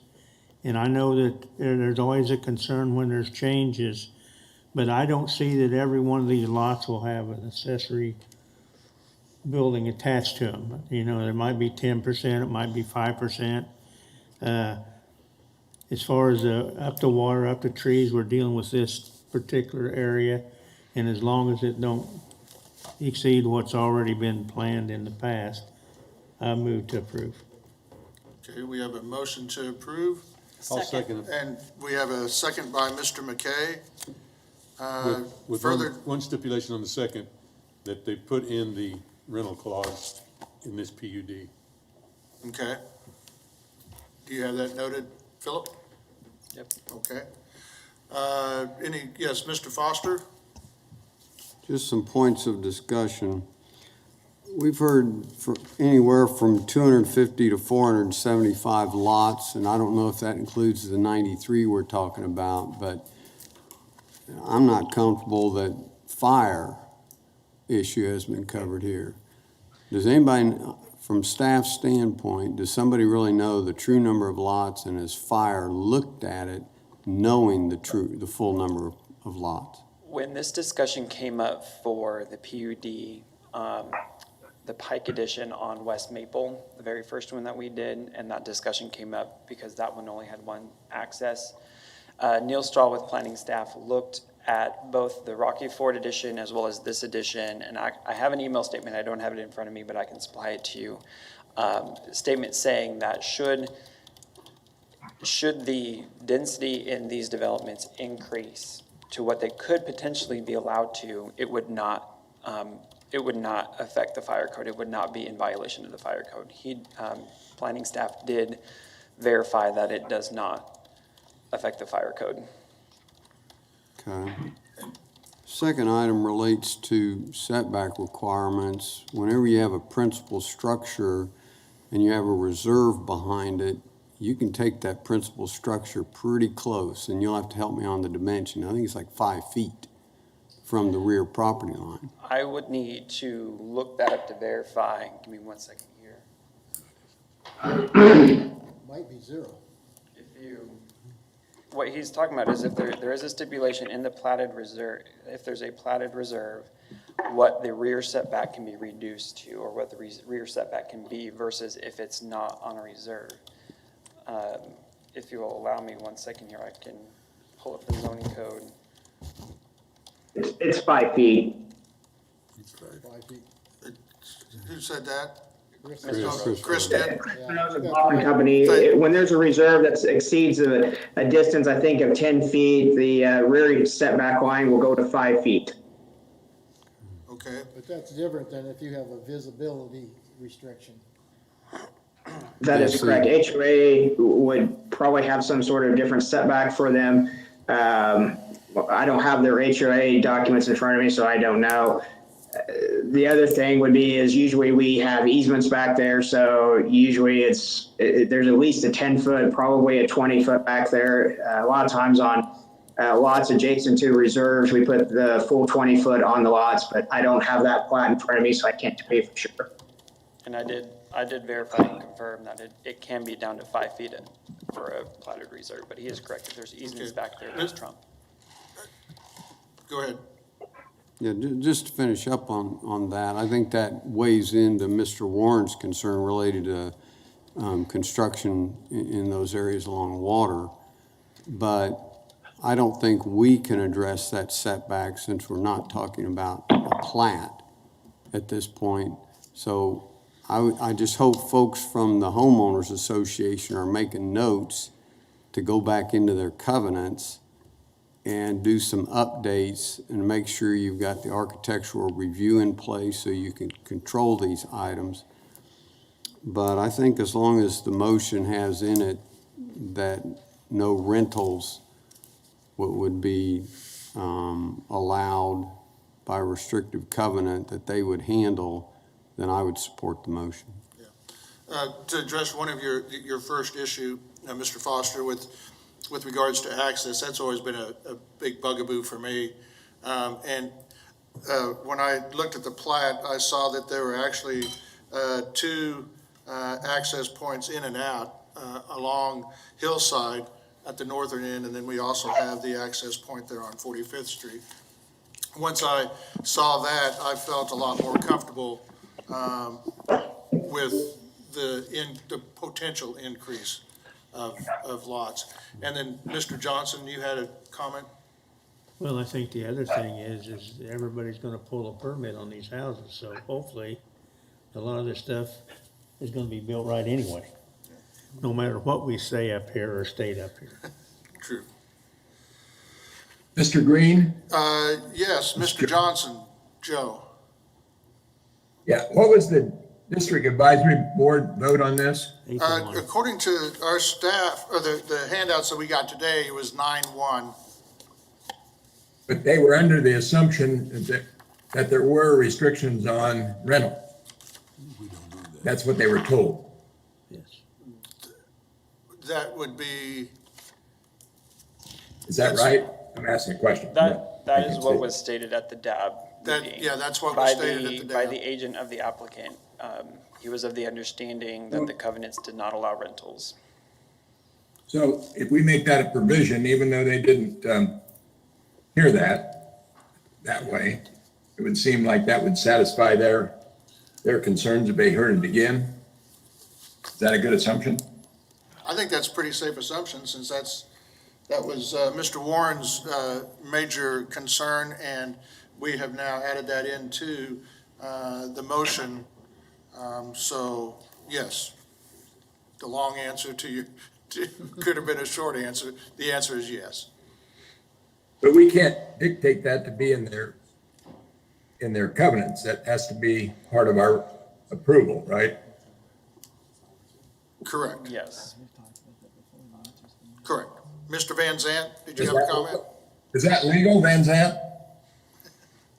The restriction can be in the PUD, but we cannot specify that the homeowners association must add that to their covenants. That would be a voluntary act on their part. Okay. Well, I think I'll be against this then.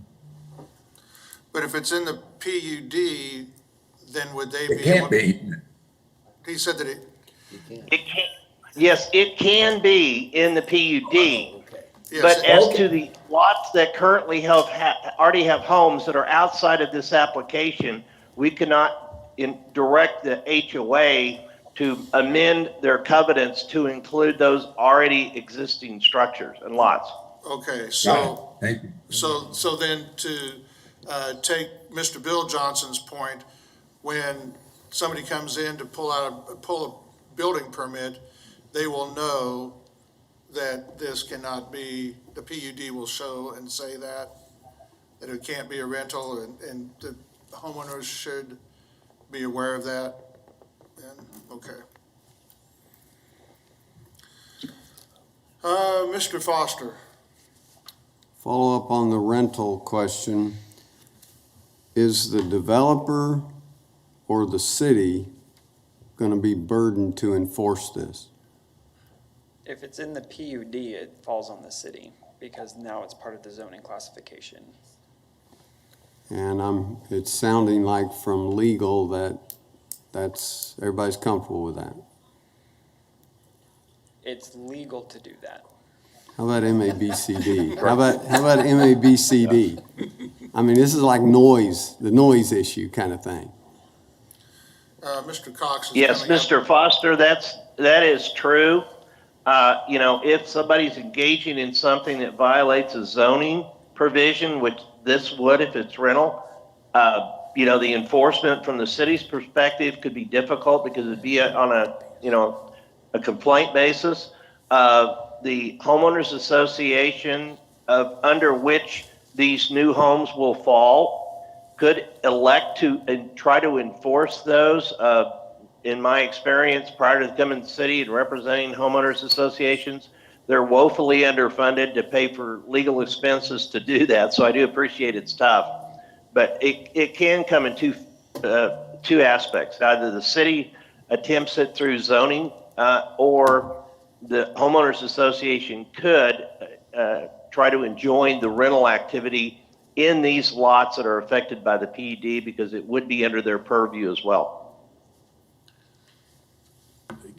J.R. Cox, Metropolitan Planning, for the record. Again, Mr. Foster, it would actually be the Zoning Enforcement Division of the Metropolitan Area Planning Department that would be the ones who would attempt to enforce this. I would echo Mr. Van's words. It could be very difficult to enforce, but if it is a part of this PUD, it will be essentially a statutory requirement, so it'll be up to us to try to enforce it. Does that help? Okay. All righty. Any other comments, questions? We do have a valid motion on the floor, and hearing no other comments. All those in favor of the motion, please signify by saying aye.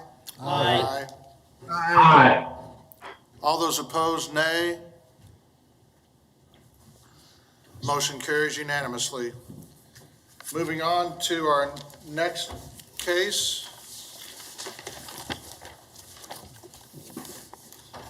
We have, Philip again. It's me. Lucky you. Second verse, same as the first, right? All right, so The second case before you is Zone 2020-53. It's in Sedgwick County. It is a county rezone from rural residential to GC general commercial to permit a vehicle storage yard. The property is currently vacant and is generally located on the southwest corner of East 63rd Street. Scott, can you pop over and move some slides? I apologize. I just noticed that Paul had stepped out for a Falcon second. Falls. Yep. Wait here for a second. I apologize.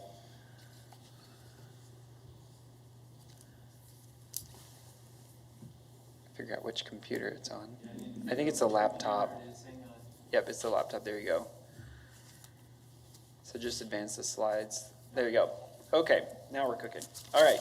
So it is on the southwest corner of East 63rd Street South and South Hydraulic.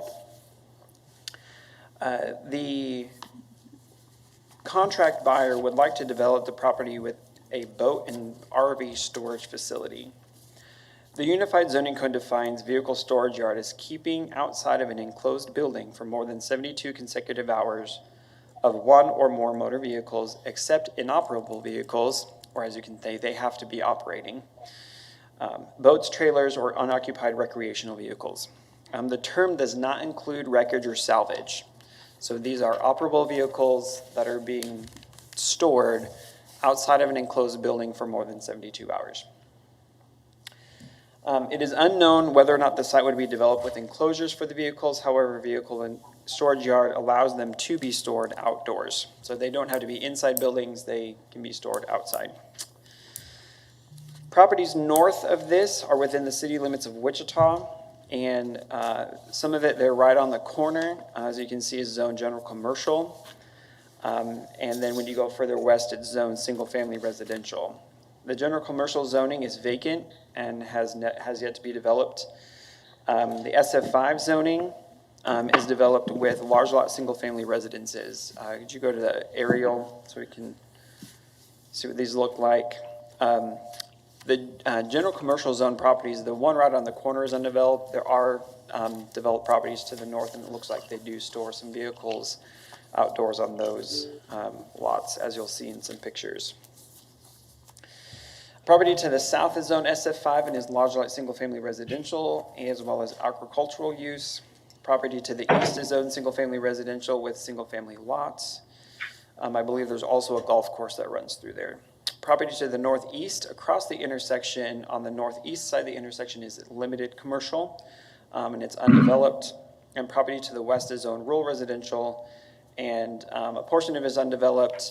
The lot right off of 63rd Street on the north part of the property does have a house on it, as you'll see in some pictures. Property was platted as Lot 3, Block A of the Copper Fox Farms Edition. Public services, East 63rd Street South is a paved 5-lane arterial street. South Hydraulic Avenue is a paved 2-lane arterial street. The intersection of the two has been improved with left turn lanes in all directions. The plat affords for a 30-foot opening along South Hydraulic, 252 feet south of the center line of the intersection, and one opening along 63rd Street with a minimum of 250 feet west of the center line of the intersection.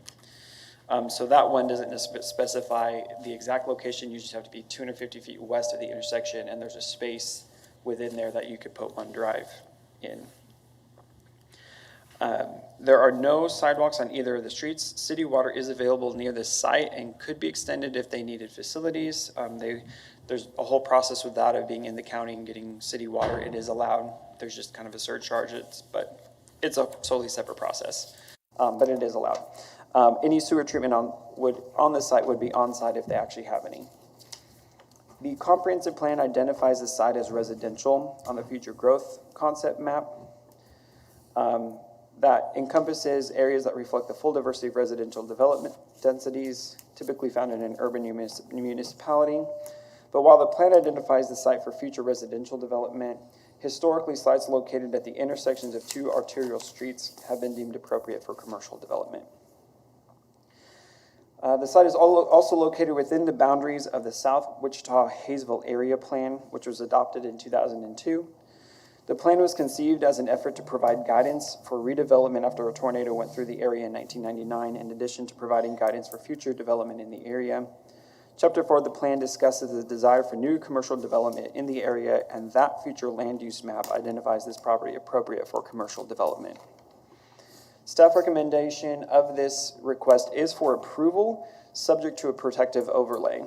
And I'll go through what the protective overlay states. The first point being, staff would like to restrict the uses of this site to limited commercial with the addition of the permitted use of vehicle storage yard as permitted in the general commercial zoning. So effectively, it'd be limited commercial zoning with the addition of the one use. Typically what we see, especially for arterial streets, would be more of a limited commercial type zoning. General commercial is a fairly intensive zoning classification. Though there is the presence of general commercial in the area already, it is not really in the best interest of the area to permit additional general commercial development as this continues to grow with residential development around it. Most of those general commercial properties were probably zoned before the residential properties were there. And so it's not a good practice to continue that when it is becoming more residentially dense, to allow additional general commercial zoning in the area. So we would want to restrict it to limited commercial with the addition of the one use for a vehicle storage yard as permitted in general commercial. The vehicle storage yard would be limited to the storage of operable boats or recreational vehicles only. So we're taking out the provisions for cars and other things of that nature that would be permitted. And in no case could it be used for sales or repair work, dismantling, or mechanical servicing of any vehicles or equipment, or the storage of those materials or supplies. The storage area and all entrances and exits shall be surfaced with an all-weather surface that meets the approval of the Director of the Metropolitan Planning, Building and Construction Department, or the Chief Jurisdiction Code Officer. It shall be maintained in good condition, free of weeds, trash, and other debris.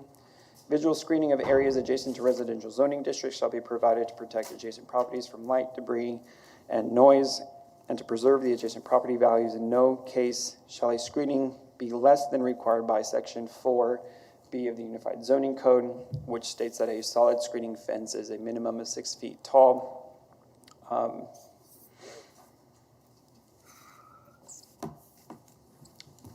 There is the provision that the applicant could demonstrate that adequate screening may be provided through alternative means, such as landscaping and things, but those things are also afforded within zoning code as well. You don't necessarily have to do a 6-foot fence, but you can screen by other means. If you're going to be doing that, then you have to have a landscape or screening plan, which has to be submitted to the planning department for review and approval prior to the issuance of any licensing or building permits. If there is any outdoor lighting, the lighting shall be in compliance with the standards of the zoning code. And if we find that the site is not in compliance with any of these regulations, we can consider it null and void. And there shall be no outdoor speakers or sound amplification systems permitted. Our findings for our recommendation, we already talked about the zoning, and that the future land use map of the South Wichita Hayesville area plan identifies this as appropriate for commercial development. In addition, the comprehensive, it has historically been that the corners of arterial roads have been appropriate for commercial zoning. The way it's zoned now, the property is zoned rural residential, could be developed with a new single-family dwelling or any other appropriate use within rural residential.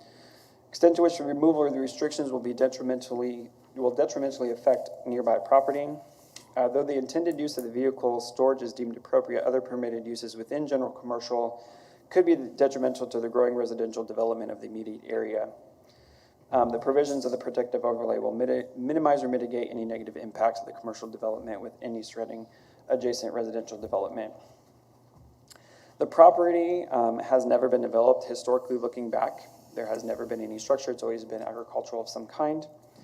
We've already discussed the conformance to the comprehensive plan, and the development of the property would not have any major impacts on the community facilities. We can go through pictures of the site. We're going to move ahead in the show. So there's the comprehensive plan. This is looking northwest. This is hydraulic in front of you. This is looking at the site. You can see it's agricultural right now. Next picture. This is looking North of 63rd Street, our immediate property is undeveloped. That's general commercial. You can see development on the lot north of that one. That one's also zoned general commercial. Keep going. This is at the intersection looking northeast at the site that is undeveloped but is zoned limited commercial. Keep going. This is looking east of the property. These are the single-family homes that also have the golf course going through their neighborhood. Next picture. This is on the south end of the site. You can see that's the closest home in that development to this property across the street. Next one. This is looking at the site, looking south. You can see it's undeveloped. Next picture. This is the property behind it. Like I said, the aerial showed that it was just agriculture, but there was a home, and you can also see how wooded it is between the two properties. Next picture. This is the property. It's actually further north than what the eyeball is showing. This is that red barn that you saw in the first picture. This is zone general commercial, and this is the current state of what's being allowed to be on property there, whether it's in compliance or not. We'll put it that way, because those don't necessarily look like they're operable vehicles, or some of them don't. Not passing any official professional statement on that, but that's the current state of a general commercial zone property nearby. Is there any, I don't know if there's another picture or not. Oh, this is the last picture. This property to the south of it, zoned SF5, I believe. You verify that. Yeah, SF5, and it has a single-family home with a detached garage and some agricultural land around it. I think that might be it. Any more? Does not look like it. Okay. So with that, again, this is out in the county, so it does not go to a district advisory board. This district in the county, which is District 5, does not have a citizens advisory board, or actually it was just set up, but they don't take zoning items.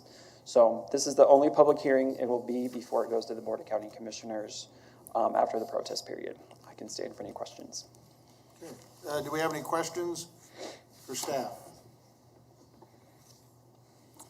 Yes, Mr. Warren. Philip, the screening is the complete perimeter of the property? It would have to be, let me conform to the, it says visual screening of areas adjacent to residentially zoned districts shall be provided to protect adjacent properties. So adjacent could understand, and I might lean on JR on here. It's definitely the south and the west. Whether or not it has to be screened from the adjacent right-of-way, I'm going to lean on JR here to provide that interpretation of if they have to screen from residentially zoned properties that are across the right-of-way. J.R. Cox, Metropolitan Planning again. It would not only have to be screened from adjacent residentially zoned properties, but also from any public right-of-way within 150 foot of the storage area itself. Say that again. Wherever it would have to be screened from the adjacent residential properties that may exist and any public right-of-way within 150 feet of the storage area. So wherever they delineate the storage area, if there's a street within 150 foot of that, it would have to be screened. Yes? If the storage area were enclosed instead of open, and as I understand, we don't know which it will be, is the same screening requirement? I would say if it's totally enclosed, the screening requirement would be met by the enclosure, if it's in a building, in other words. So another way of phrasing what you just said, if the storage units were within 150 feet of 63rd Street and or 150 feet from Hydraulic Avenue, then the screening would have to be in place. By storage units, do you mean an enclosed building? The storage area. Yeah, the storage area. If it's an areas. open outdoor storage area, that would be correct. If they are within 150 feet of Hydraulic and or 150 feet of 63rd. Does that help? It helps. I understand what they're saying. From a concept, though, I'm trying to think how that would lend itself if you put a boat, a motorhome that you're going to store for somebody. If that unit, if the boat is more than 150 foot away, they would not have to put any screening up? Correct. But they would have to have designated screening, or designated storage areas on Correct. their site plan And that would then reflect the need or no need for screening. right, and 150 foot is a pretty good distance that's usable, so I would tend to think if that's the business model, that it's gonna be used within that 150 foot, but I don't know that. I don't know that. So anything within, if it's less than 150 foot, they'd have to, if it have to screen the entire property if they're, okay. Now, to play devil's advocate, Yes. we could require that screening to be in place whether or not it's 150 feet from the right-of-way. I think you probably could do that, yes. Okay, as a condition, okay? All right, any other questions for Philip? Yes, Mr. Nix? We say that we require a minimum of 6 feet, but we could require it to be higher than 6 feet given the nature of this. I'm Yes. just wondering what that maximum is. Our zoning code puts a maximum at 8 feet. 8 feet. Yeah, and yes, Mr. Cox? 8 feet within required setbacks. Could you speak into the microphone, please? Yes, sir, I surely shall. 8 feet within required setbacks. Right. If it's not in the required setback, it could actually be a higher fence height. Then it falls MAPC, the building folks, they'd have to have engineering, and it gets more complicated the higher you go. Okay. And to just to go further with this, on the visual screening, I know that we had a case, probably last year, maybe the year before, up around 29th and Hoover, where we not only had a screening fence requirement, we also had berms and landscaping to enhance that screening wall portion of our requirements. So I think that we have many opportunities and options that we can impose on this if, in fact, we decide to go and approve this case. So, I agree, I think you do. It would be in the form of protective overlay. Right. That's how you'd want to do that, if that's the will of the body. okay, all right. Any other comments or questions for staff? Hearing none, we'll turn it over to the agent or applicant, and you have 10 minutes.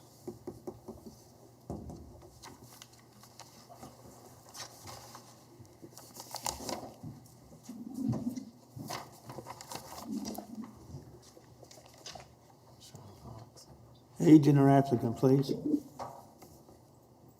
Hello, can you hear me now? Yes. Okay, my name is Cale Warren. I am the applicant on the application.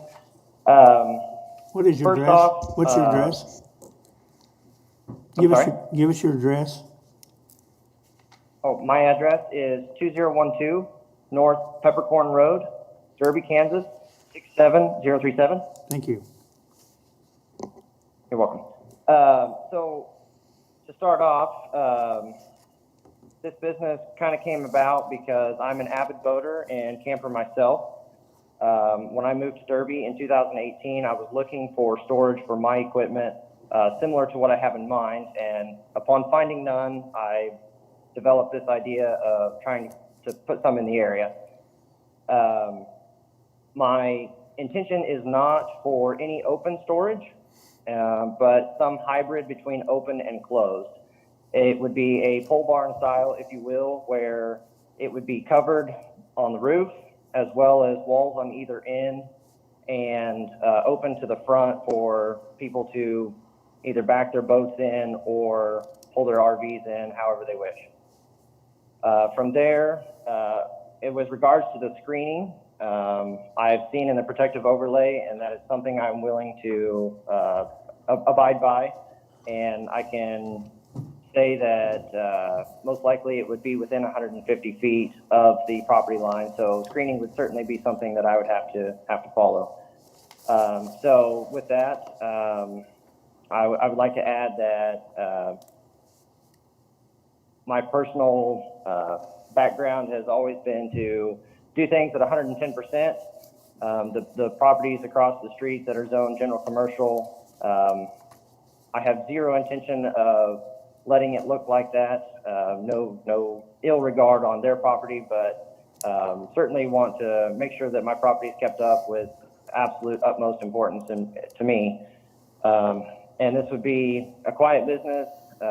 There'd be certainly some increased traffic on the weekends in the summertime, but other than that, I think this would be a fairly quiet business that would run itself and be minimal impact to the surrounding area.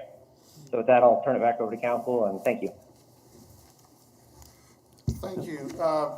Do we have any questions for the owner from the commission?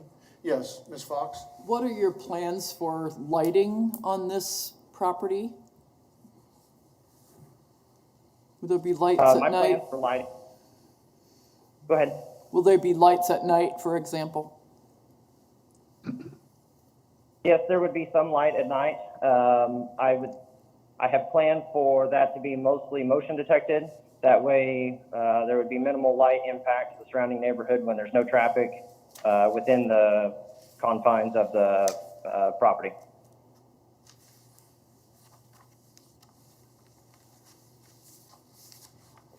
Okay. Mr. Chairman, I have a question. Yes, Mr. Foster?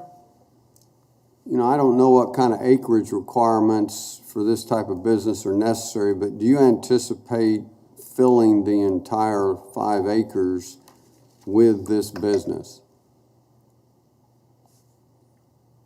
Long-term, that would be the plan. That is correct. To start off, until I can generate some revenue, the plan would be to develop just a small portion of it and then continue to develop as finances allow. Thank you.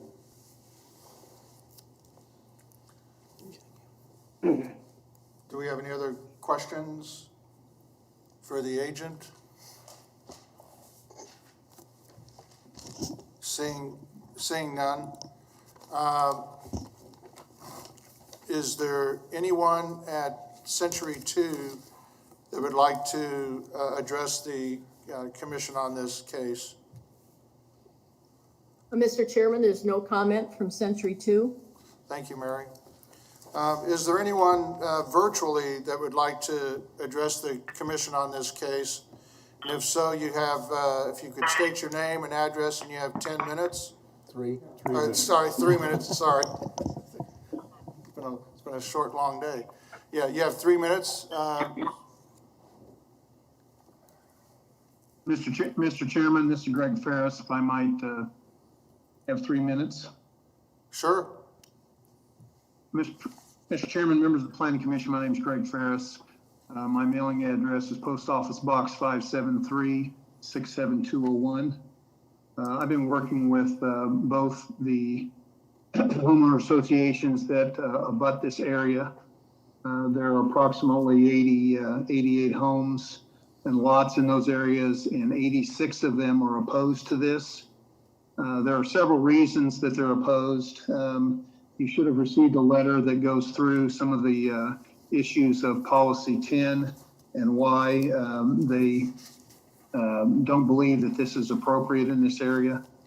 That commercial zoning to the north, except for the basically the non-conforming piece that is not in conformance with the zoning code. We believe that was done when this was a sand pit, and it was in conjunction with that. And as these lots developed residential, they all got rid of that conditional use, and the zoning went away, and I think this corner was left over.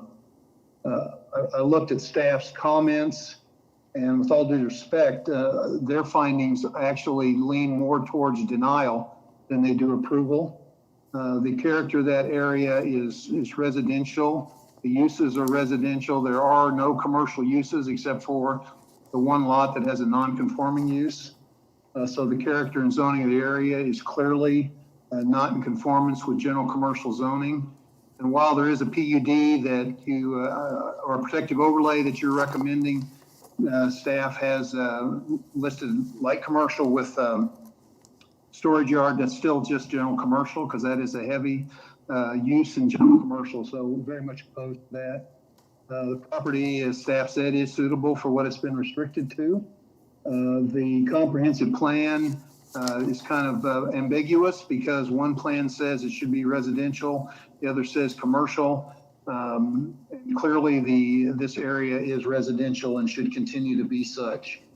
You will hear from a lot of the neighbors on what their specific concerns are, but just looking at the zoning code itself, the facts of the case, and even staff's comments, there's nothing in this report that lends this piece of ground and this approval to be granted for general commercial uses, even if it's has a light commercial protective overlay.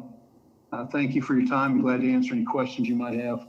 Thank you, Mr. Ferris. Are there any questions of the speaker? Mr. Warren?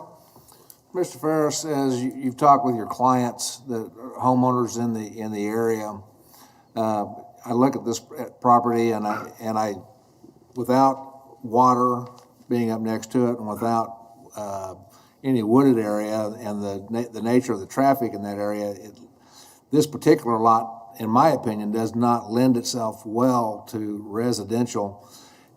Were there any other ideas from the neighborhood as to what kind of business, or if they don't want this business, is there another business, or they want this to be residential? Well, I think, Mr. Warren, I think if you look at that entire section of area, this is just one part of the ownership of that same group.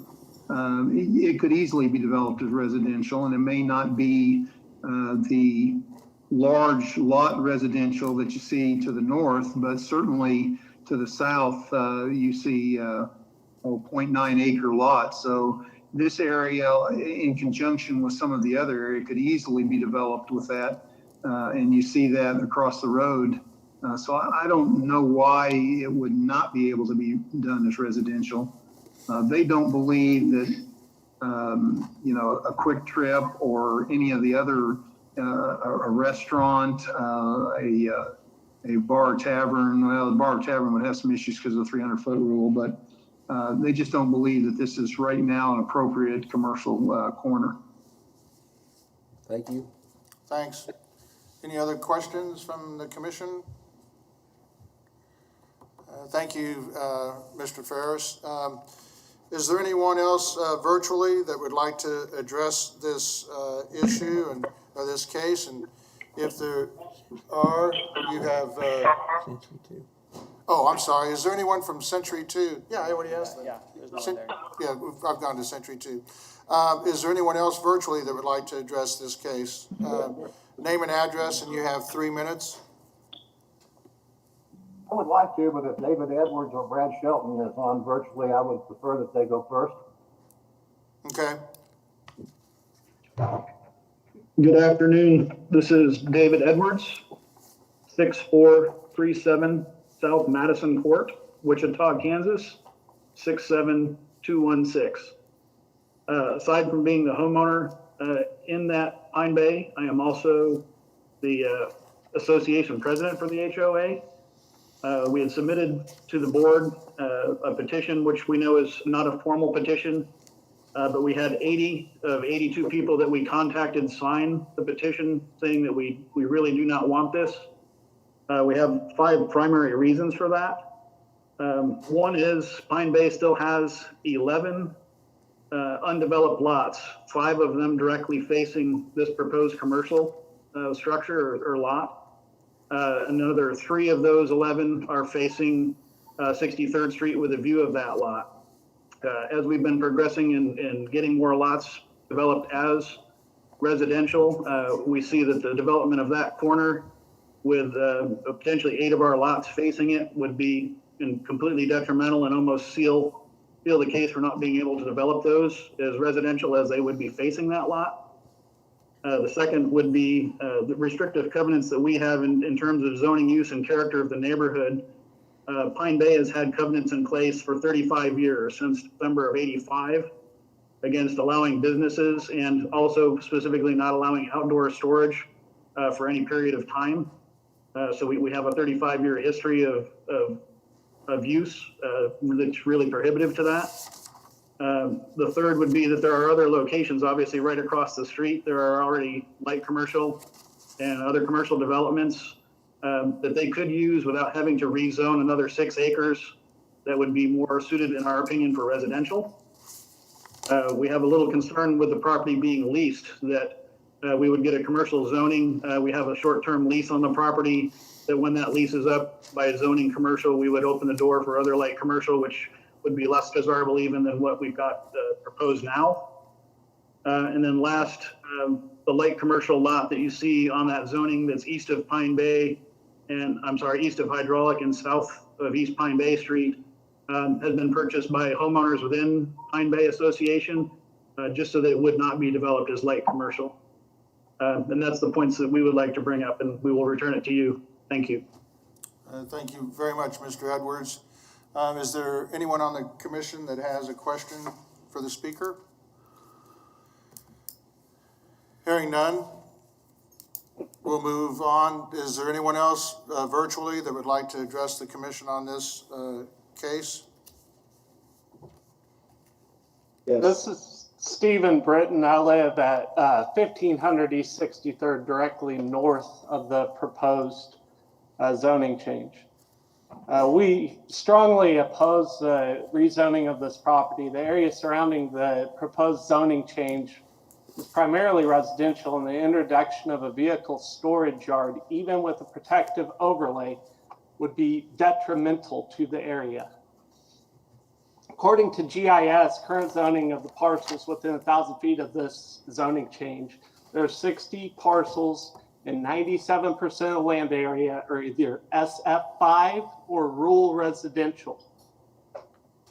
6 parcels and 3% of land area are general commercial or light commercial, according to GIS. The LBCS functions in the area 80% residential, 17% farming, 2% golf course, and 1% warehouse. The neighborhoods primarily large lot suburban residential and include Pine Bay Golf Course and an HOA governed water ski lake to the north. General commercial zoning would not be a good fit in the area. A vehicle storage yard is considered an industrial, manufacturing, or extractive use. This is why a vehicle storage yard is only allowed in general commercial, central business district, limited industrial, general industrial, or Air Force Base zoning areas, and only conditionally allowed in rural residential only under very specific circumstances. The vehicle storage yard is not allowed as a conditional use in any other type of zoning area, including limited commercial. Although D6MM allows for conditional use of a vehicle storage yard within rural residential, this conditional use is limited to only lots developed with a residence as the primary structure and requires that only 10,000 square feet can be devoted to a vehicle storage yard. General commercial and permitted uses of general commercial would not match the zoning uses and character of this neighborhood. The parcel with the zoning change request was platted less than 1 year ago as rural residential and has historically been used for agriculture. Although historically the corner of 2 arterial streets has been deemed appropriate for commercial uses, typically they are limited strictly to light commercial use, and especially when surrounded by residential areas. The property of the proposed zoning change is presently zoned rural residential. The property has been used for farmland in the past and could be developed with new single-family dwelling or remain available for agricultural use. The property currently has city water available. Mr. Britton? However, sanitary sewer is not available at this parcel at this time, and restrictive covenant requiring an alternative on-site waste. Mr. Britton, excuse me, but your time has expired. Would you like 1 minute to complete your thought? We are in the process of getting back his audio. Okay, he's unmuted. Okay. Mr. Britton, your time has expired. Can you finish up your comments within 1 minute? Yes, I believe so. Thank you. Unattended RV and boat storage will invite crime and unwanted attention to the area. Traffic patterns will be disrupted by large RVs and boat trailers turning in, and dust could be created by a gravel yard. Even with extensive screening, a vehicle storage yard changes the character of the area. Okay, thank you for your testimony. Do we have anybody on the commission that has a question for the speaker? Hearing none, thank you very much. Is there anyone else virtually that would like to address us on this matter? Keeping in mind you have, if you state your name and address, state your name and address, and you have 3 minutes, and try not to be repetitive of what's been presented already. Thank you. Absolutely, I can answer. Paul, I would like to put up the slide of that first commercial property north of 63rd on the west side of Hydraulic, the red building. Anyway, Paul Davis, 6715 South Madison Court, Pine Bay Estates, here since 1998. I opposed this application for the following reason. I have served on Wichita Citizens Participation Organization and District Advisory Board since the 80s, when eligible by election or appointment. I have been term limited a couple times, but still attended most meetings. What I have most consistently seen regarding applications for zoning changes or variances boils down to the applicant does not appear to answer questions, which he has today, and I appreciate that, but rather is represented by an attorney or other professional who knows exactly how to answer questions posed, as well as exactly, and perhaps more importantly, what not to say, usually in the form of, I'll have to get back to you on that. Staff, as they should, offers background and other pertinent information per their template, as they see before you, along with their recommendation to approve with conditions, or deny. In my experience, approved with conditions is the most common, and this is the case here. Once approved and conditions are met, the job of staff is discharged. What ensues is why my conditions become very important and unfortunately too common. Code enforcement then becomes, almost without fail, only in response to public complaints. One problem with that is that citizens, generally speaking, do not know what is and what is not permitted.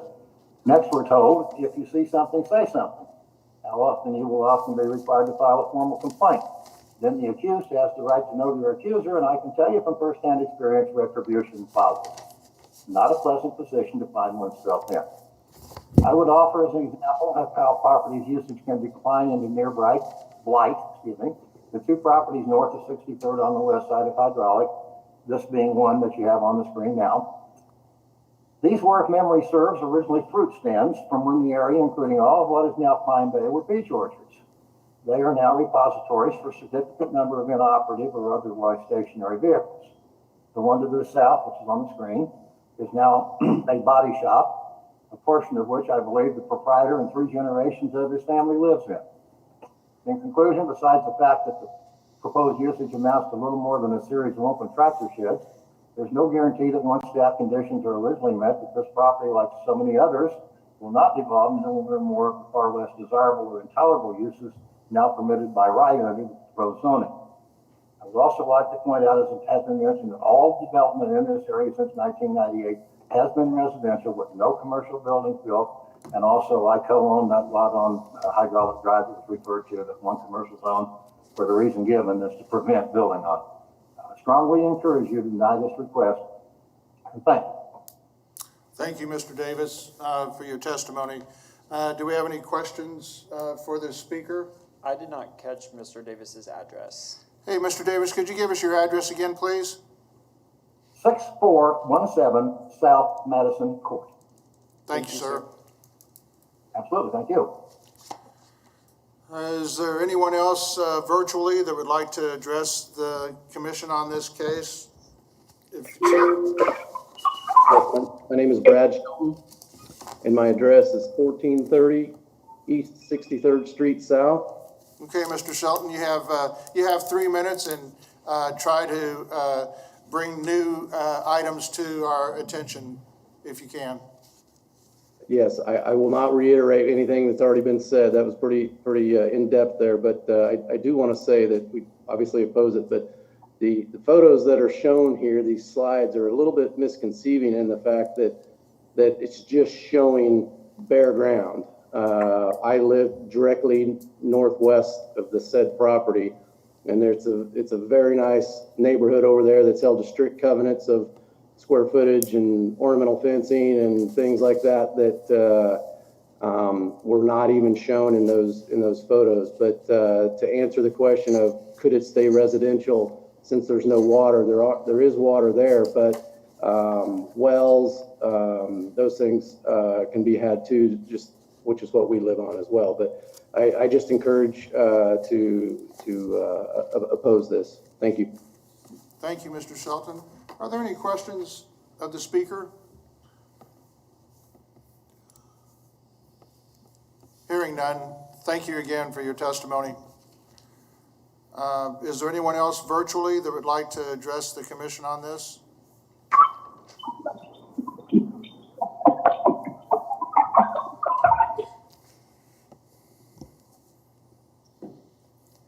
Is there anyone else? Yes. Mr. Chairman, we have received a couple of comments on this through the chat function. Yes. When it's appropriate, I can go ahead and give you a summary of those if you'd like. Okay. That you can. Okay. Yeah. The first one is from Trudy Carker. She indicates that she's having some technology issues, and she is encouraging you to vote to deny the request. Impacts to adjacent housing, adjacency of the commercial, and the impacts that it would have to what she has enjoyed as a peaceful residential setting. And again, addressing what she feels are the negative impacts of the commercial change. Okay. There's one more towards the end. I think we got that addressed with showing the photo.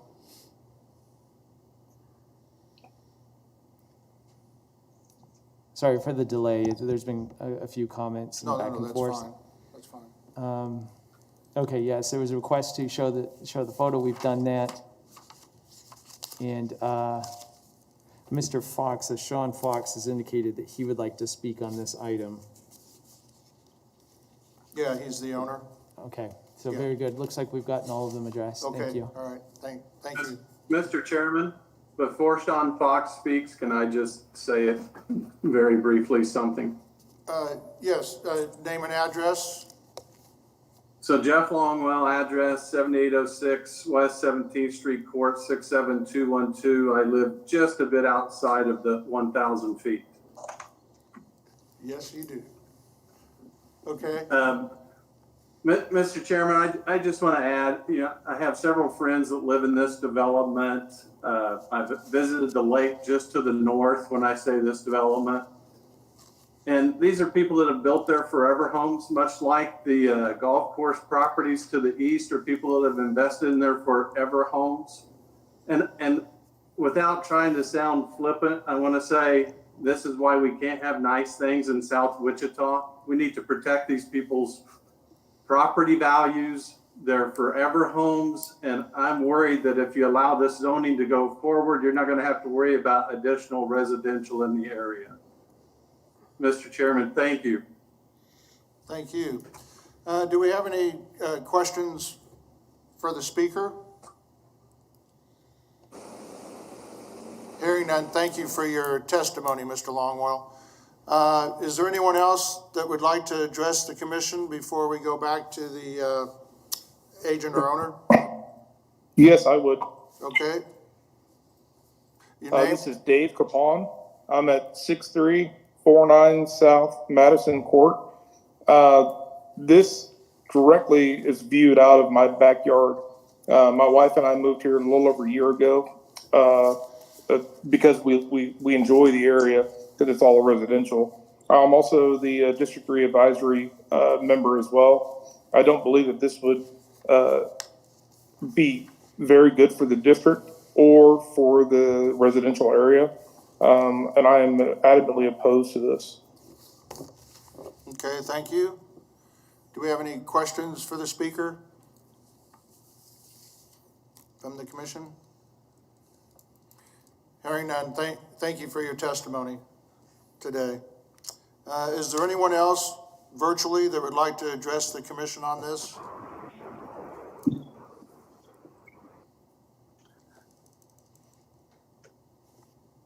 Yes, my name is Stephen Howard, and I live at 1725 East Pine Bay. And I'm fully opposed to it, but I have a couple issues also.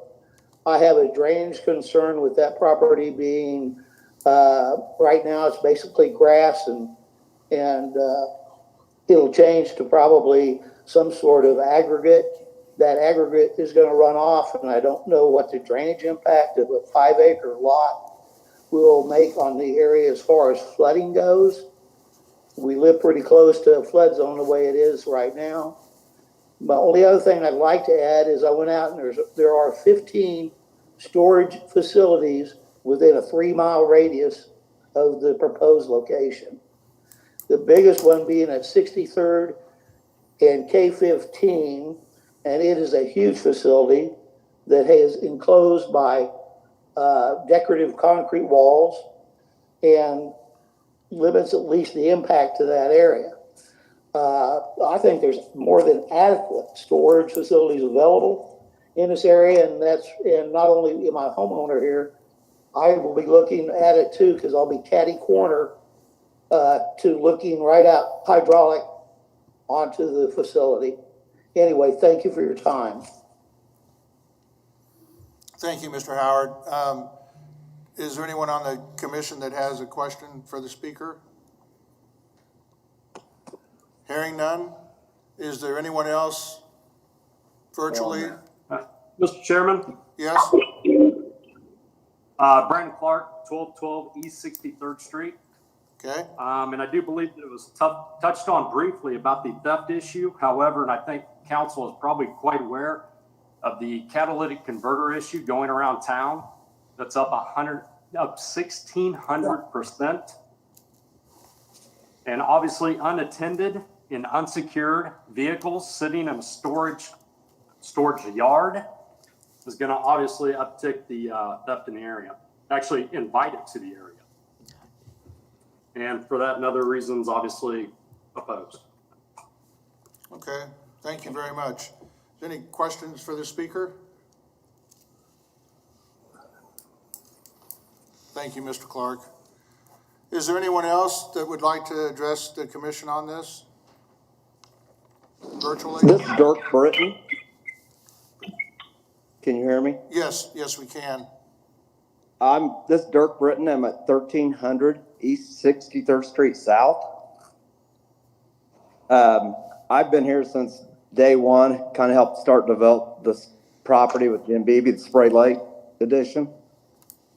And we had, a few years ago, we had an issue with, they redid the road and did the drainage. They drained that down there by the end of the lake. And it actually, the first time it rained, almost overflowed into the lake. So they put a retention pond at the end at our request, which did help, but last year or the year before, it almost went over the bank again. So I'm a little bit concerned if they figured out what's going to happen when, like the other guy before, when they go put a hard surface on that. And that water, if it drains in the ditch and drains this way, I don't know, but I'd be curious to know. Okay. And that's all I have. Thanks. Well, thank you for your testimony. Is there anyone on the commission that has a question of the speaker? Hearing none, is there anyone else virtually that would like to address the commission on this?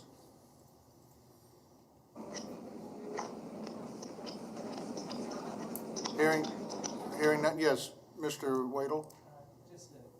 Just a quick note that we did receive another comment coming in, this one about the adverse impact that the proposed rezoning would have on property values in the area.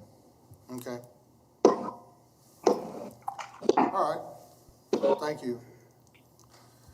At this point, we'll bring the discussion back to to Mr. Fox, the owner, so you can address some of these issues that you've heard. Thank you and good afternoon. My name is Sean Fox and I live at 1425 East 63rd Street South, Wichita, 67216, which is just west of the proposed zone change. I'd like to, if I could, in a recent but not so different zoning case up in Park City, there was an adjacent neighborhood that was concerned about property values, among other things such as traffic, safety, noise, human trafficking, all these different items that were brought up as far as how proposed rezoning of a property to allow a truck stop would impact their home values. One opinion that was offered during those proceedings was that of Dr. Stanley Longhofer, who's the director in the Stephen L. Clark Chair of Real Estate and Finance at Wichita State. To paraphrase his comments, he said that it's difficult to find reliable research on whether a particular use, such as a truck stop or an RV storage facility, detrimentally impacts nearby property values because each development is unique. Even then, how much they are affected depends on the specific plans of that development. Several factors cited can, could, may impact property values include location, home size, age, condition, upgrades, supply, demand, real estate comps, building regulations, interest rates, the list goes on and on. But in my opinion, the vast majority of these have no bearing on whether this property is being zoned with a limited commercial use under the general commercial guideline. Philip has done a very good job identifying that historically, as well as what is in the present surrounding area, the corner of two arterial streets have been deemed appropriate for commercial uses. The future land use map identifies the property as appropriate for commercial development as well. In this case, the applicant, I feel, has been transparent by reaching out to the nearby homeowners association, sharing his plans, as well as his commitment to maintain the property in such a fashion to where when his vision is realized, it will be seen as a benefit to the community and not a distractor or an eyesore, and I support him. Pending that, if you have any questions, I'd be happy to. Do you have any questions for Mr. Fox? Yes, Ms. Fox. Mr. Fox, no relation. Yes. Is it true that you're going to lease this property to the man building the park? Or is he purchasing? It is under a long-term 20-plus year lease to buy contract. Okay. Thank you. Yes, Mr. Foster. Scott, there was a chat that came up, a comment, I believe, from Mr. Shelton. It didn't stay up long enough to read it. Could you show that, please? There, I think it was down just below there. There we go. Okay, thank you. Any other questions? Now, is the agent, is Mr. Warren on? Did he? Well, Mr. Sean Fox here is the owner of the property, so. Okay, so basically he rebutted. Okay, he presented earlier. Right, Okay, it's all right. agent or applicant and. Okay, yeah, great, yep, thanks, okay. I guess at this point, we'll bring it back to the commission for discussion.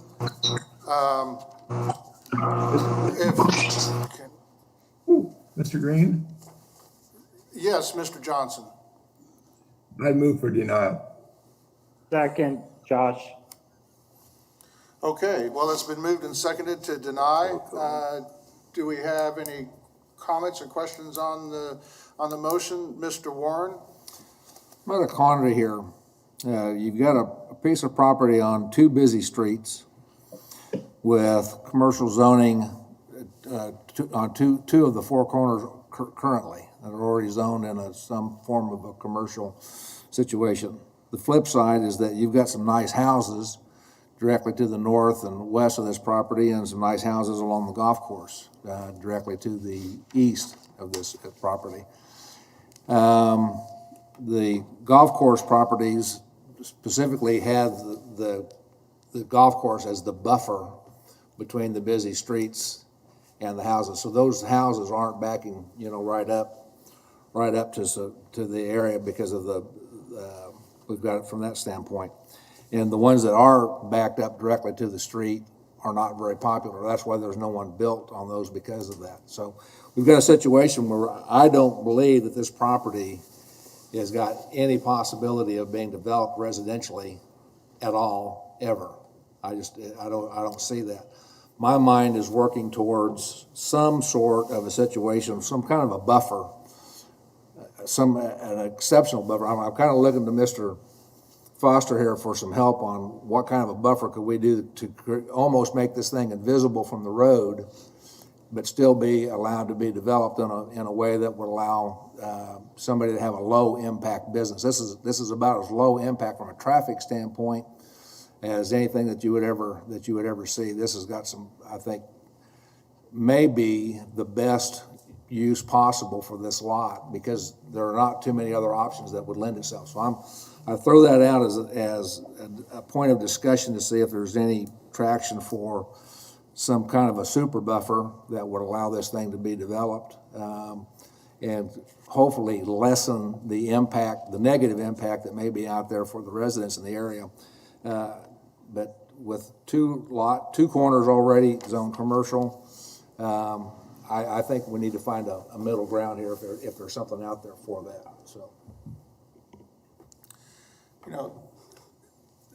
Mr. Foster? To try to address the issue of buffer is, as the discussion has gone on, we come back to the basic question, and that's a land use question. Is this appropriate, is what it comes down to. I'm thinking of two other projects that we have looked at. And the one up on 29th and Hoover turned out very nicely. Nice landscape screening, has great presentation from the roadway for the neighbors. But it was of a different character. It had the storage units, some nice structures that were done. So, but it's a case in point that landscaping can really make something come together and provide that buffer. The second one is the one also on Hoover, but just north of 21st there, north and east of the zoo. That one was smaller in nature though. And if you've driven by there, the landscape helped some, a few trees and things, the fencing, but you still see the issue of anything above the height of the fence. You can see all the very much a mishmash of different types of structures parked back in there. So whether that's sightly, I'll let others debate that. But here's my question. That one was done at a smaller scale. And it seems appropriate, and it seems to work in that setting. My concern on this one at 5 acres, if this were all played out there, I think it does begin to hurt the residential character of the neighborhood. So I'm going to support the motion. However, if we're going to disapprove this, we need to come up with some factors. We can't just say we disapprove it. So I would put it on the motion maker and the second to come up with some factors for disapproval. Just to kind of finalize the thought on an appropriate buffer, I think if we do that, then there's going to be time for the market to help determine what that buffer might be.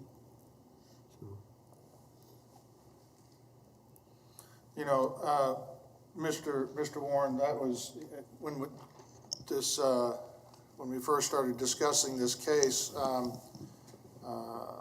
One of the things that I was looking at was, noticing that this is the intersection of two arterials, zoning is similar on two corners, and yet I was concerned about the visual aspects of this location from the neighborhood, and I feel like I think proper screening, not only 6 to 8 foot wall, but also berms and landscaping would help to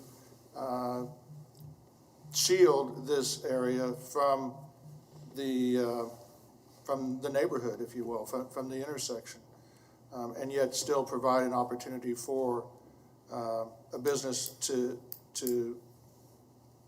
be here. I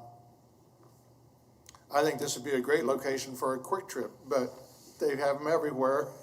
But I mean, it's got that viability there, and that's certainly not what anybody wants to have go in there, especially with the surrounding neighborhood. So I think there's got to be something. There's got to be a happy medium here, and I'm kind of leaning towards something other than just flat denial. Mr. Johnson. Hey, could I ask you a question? Mr. Florence. Yeah, Terrell. Hey, I thought it was my understanding that the light commercial across the street was bought by some residents over there and kept that way so that no business would go in there. Did I hear that wrong?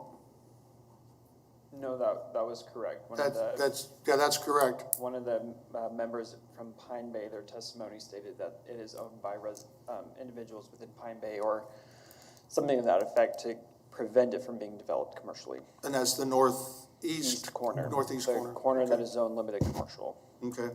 Yeah, Mr. Johnson, Bill? Okay, when we first started hearing this case, I understood that he was going to enclose a complete facility, which I think we could say it has to be 6 foot tall or 8 foot tall. The other thing I thought I heard him say, these were going to be put in canopies that are enclosed on 3 sides.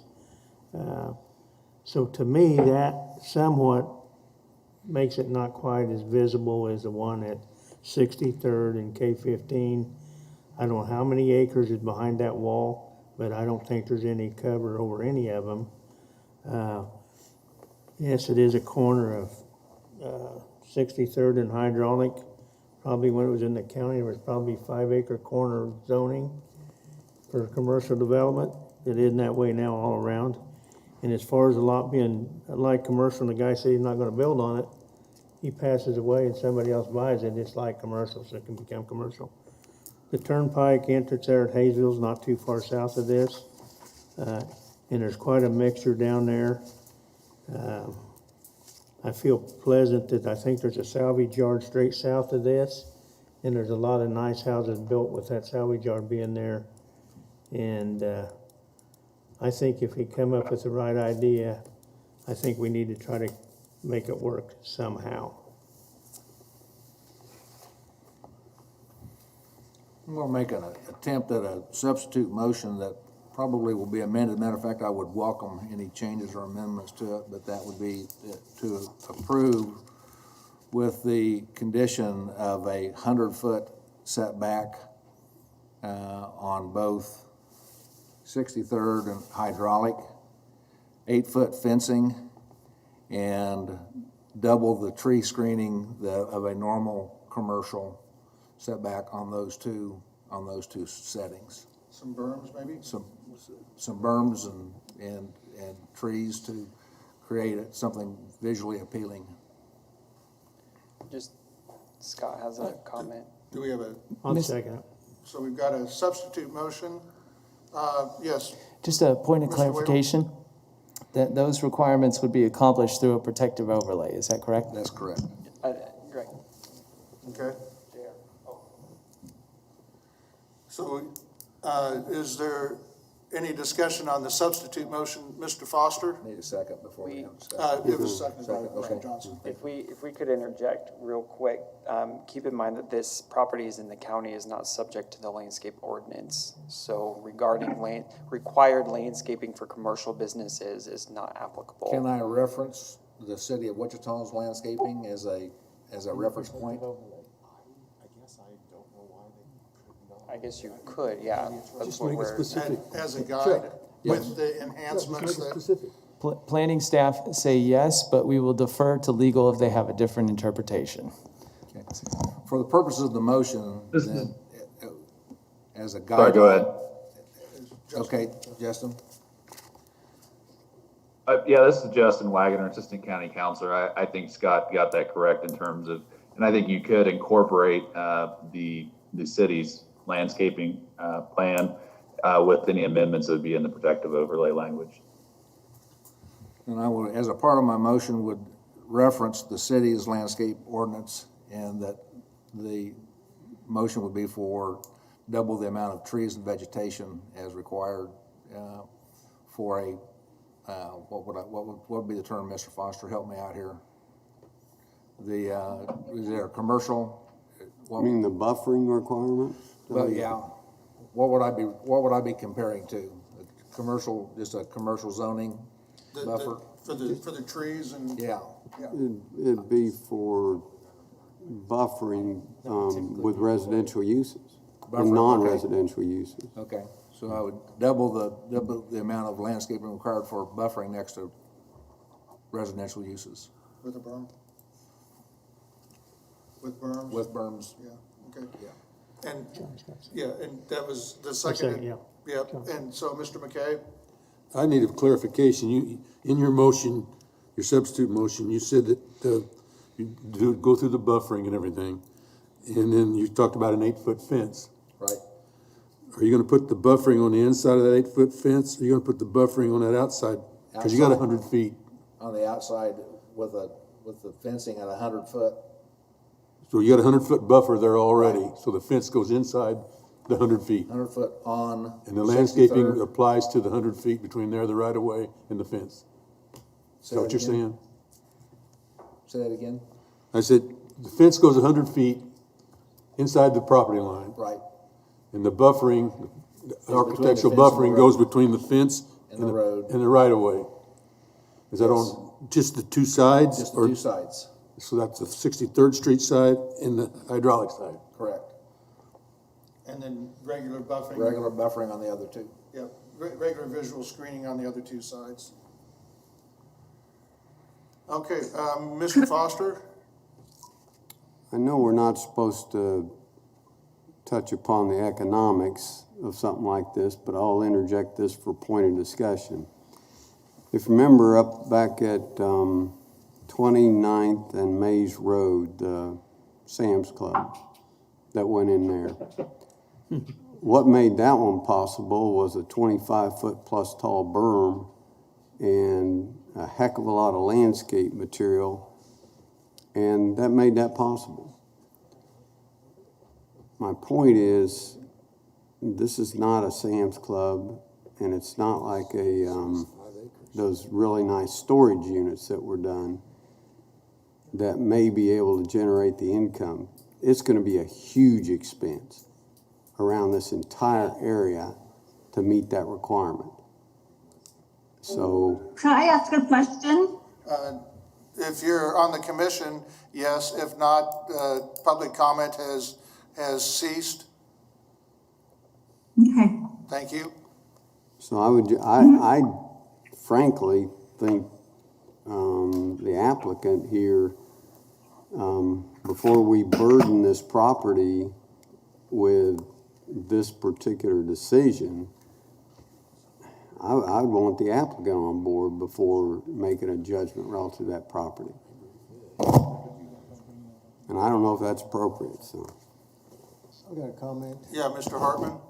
I think instead of the 100-foot buffer, I'd rather see, say a 50-foot buffer, you could go in there with a 5 or 6 foot berm and be a lot easier to maintain, and I think it would look a lot better actually than a big 100-foot buffer trying to you know, if you condense it all with your landscaping, I think it would be a better buffer than a big 100-foot buffer that, you know, from a maintenance standpoint it would be a lot, wouldn't be as easy to maintain, and I don't think it would look as good. Are you thinking about I'm thinking of a 50-foot setback for the wall. 50 foot And and 50-foot still buffer. I maintain? mean, the whole thing doesn't, I mean, if you take the buffer requirement, I mean, it's probably gonna look pretty sparse in there with the number of trees you got with that big of an area. So And including the fence, keeping the fence in there also? I leave the fence in, Yeah. but reduce the 100-foot to maybe 50. And that'd get you enough room to get a 5 or 6 foot berm that you could meander in there that would. I be able was to hoping landscape for it. some ideas like that, because I didn't know where to start, so I could amend my motion, but if there's any other changes before I do that, we'll only try to amend it one more time. Is there any other? But I'm thinking, you know, if you have a berm is typically 4 to 1 or whatever. If you got a 5-foot berm, 5 or 6 foot berm, you know, you got 20 feet to get up and 10-foot flat bottom, and then 10 foot to get back, 40, you know, to get back down, about 50. I would amend my motion to 50 foot. There's your 50 right there. I would too. And the second is I do agreeing think with that Mr. that? Foster's correct, though, with and that? we ought to ask the Yeah, I applicant think if you need this to. is You're within talking about a lot of something that money. they would consider, because they may look at this and say, that's a deal killer, and if that's the case, then we need to know that now. Mr. Fox, have you been kind of tracking with the discussion here? Yes, I have, but I think it's more appropriate for Mr. Warren to answer that question, as he's the actual applicant that will be building the property. Okay, Mr. Warren?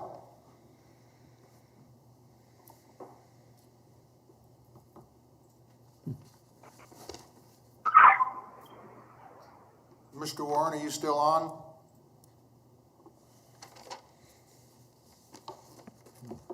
Oh, I was muted. Thank you.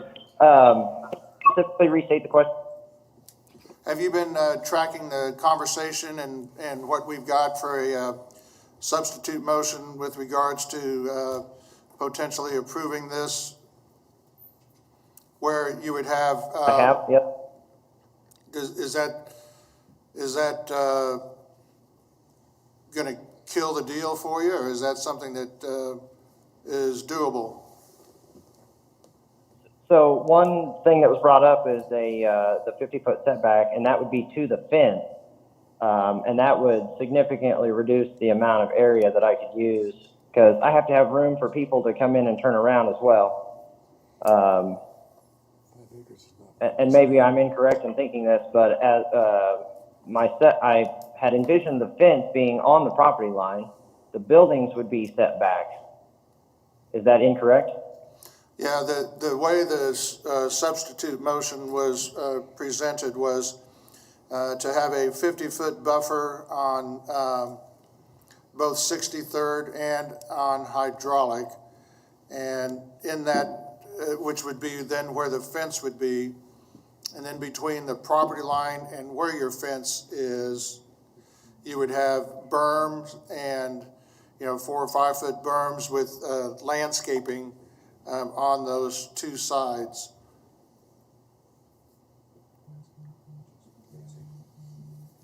I wouldn't say that it would absolutely kill the project, but it would certainly reduce the number of units that I could provide. Okay. But he has no idea what the cost is gonna be. Right. He needs to back off and go get some costs. Because what we're talking about is gonna cost him a fortune. Isn't it, Mr. Foster? Yeah. Just landscaping, not counting the fence. Okay. If I can add that, there is some need before putting down gravel to remove the top layer of topsoil, which is going to be 8 or 10 inches across the entire property. So that would be a lot of land that would certainly provide for that berm. Okay. Yeah, Mr. Johnson, Bill? Mr. McKay brought up a situation there. I know there's already been a substitute motion, but I'm wondering if we shouldn't defer this for a couple of weeks. Let the applicant relook at some of the possibilities of how to soften this in his price range and bring it back.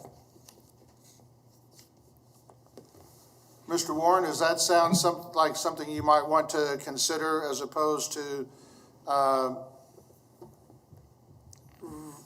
deciding today the fate of what goes on there?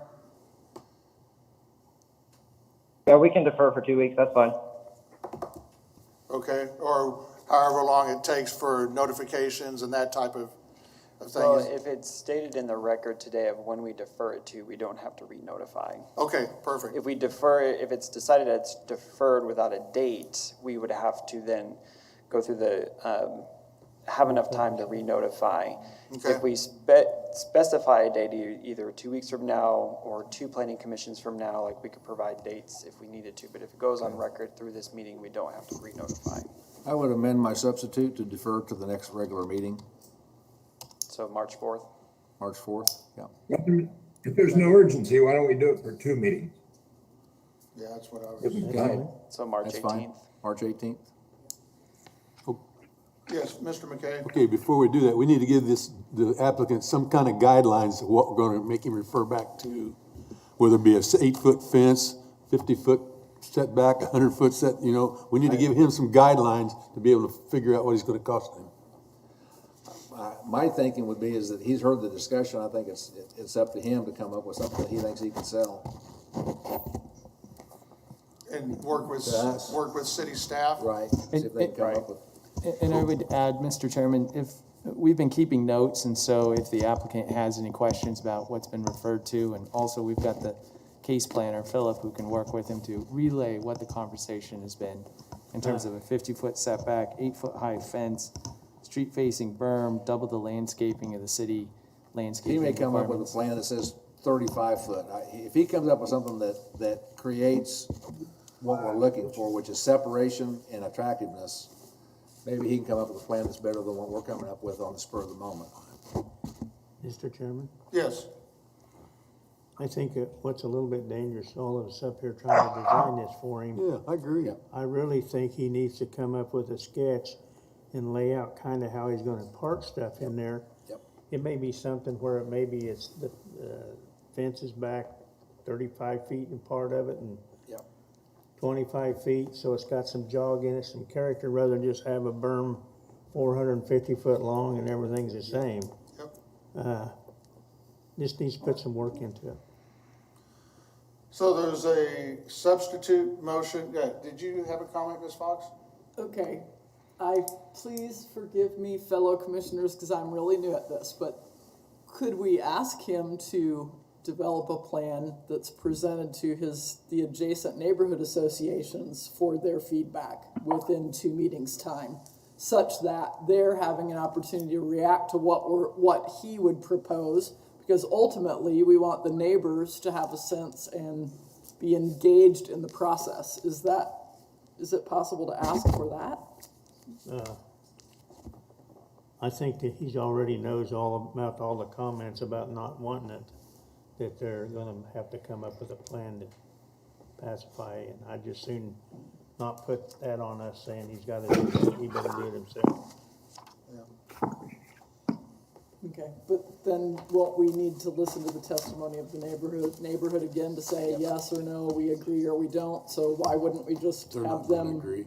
hash it out and then come back? It doesn't work that way. Well, he's heard it, and we have the substitute motion on the floor to defer this to the March 18th. Did we get a second for the amendment to that motion? For a deferral? Yeah. Yeah, Mr. Johnson deferred. I just want to make sure that it was on record that he Yep, was yep. in favor of Thank you. the amendment. I went to sleep up here. Who made the motion to? Mr. Warren. He amended his substitute motion. We'll get the Okay, paperwork figured out. so we have later. a motion on the floor to defer until, a substitute motion on the floor to defer until the March 18th meeting. Is there any question on the motion? Discussion, Commissioner Blick. Yes. I have a question for Mr. Fox and Mr. Warren, because we kind of just put you in a situation to defer by saying, hey, let's half the committee says, let's go ahead and find a way to help you out, but then it's gonna cost a lot of money, so you're gonna need to go and try to figure out where it's gonna be. Here's a deferral, or do you wanna actually proceed today? And so it's we kind of thrown you into this situation. Do you guys want to proceed, or are we kind of forcing you in? That's why I'm trying to find out the reasoning. Do you want to go with this process, or do you want to do some research and come back and actually agree to the setbacks and the screening and all that stuff?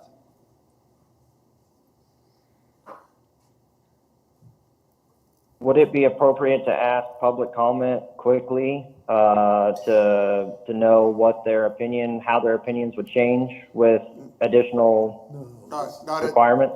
Not at this point. I think that would behoove you, Mr. Warren, to come up with a plan, present it, and we're not telling you to do this, but present it to at least to the two homeowners associations that have expressed concerns with this, and then maybe you guys can come up with something that will work for that. Okay, then I would request to defer.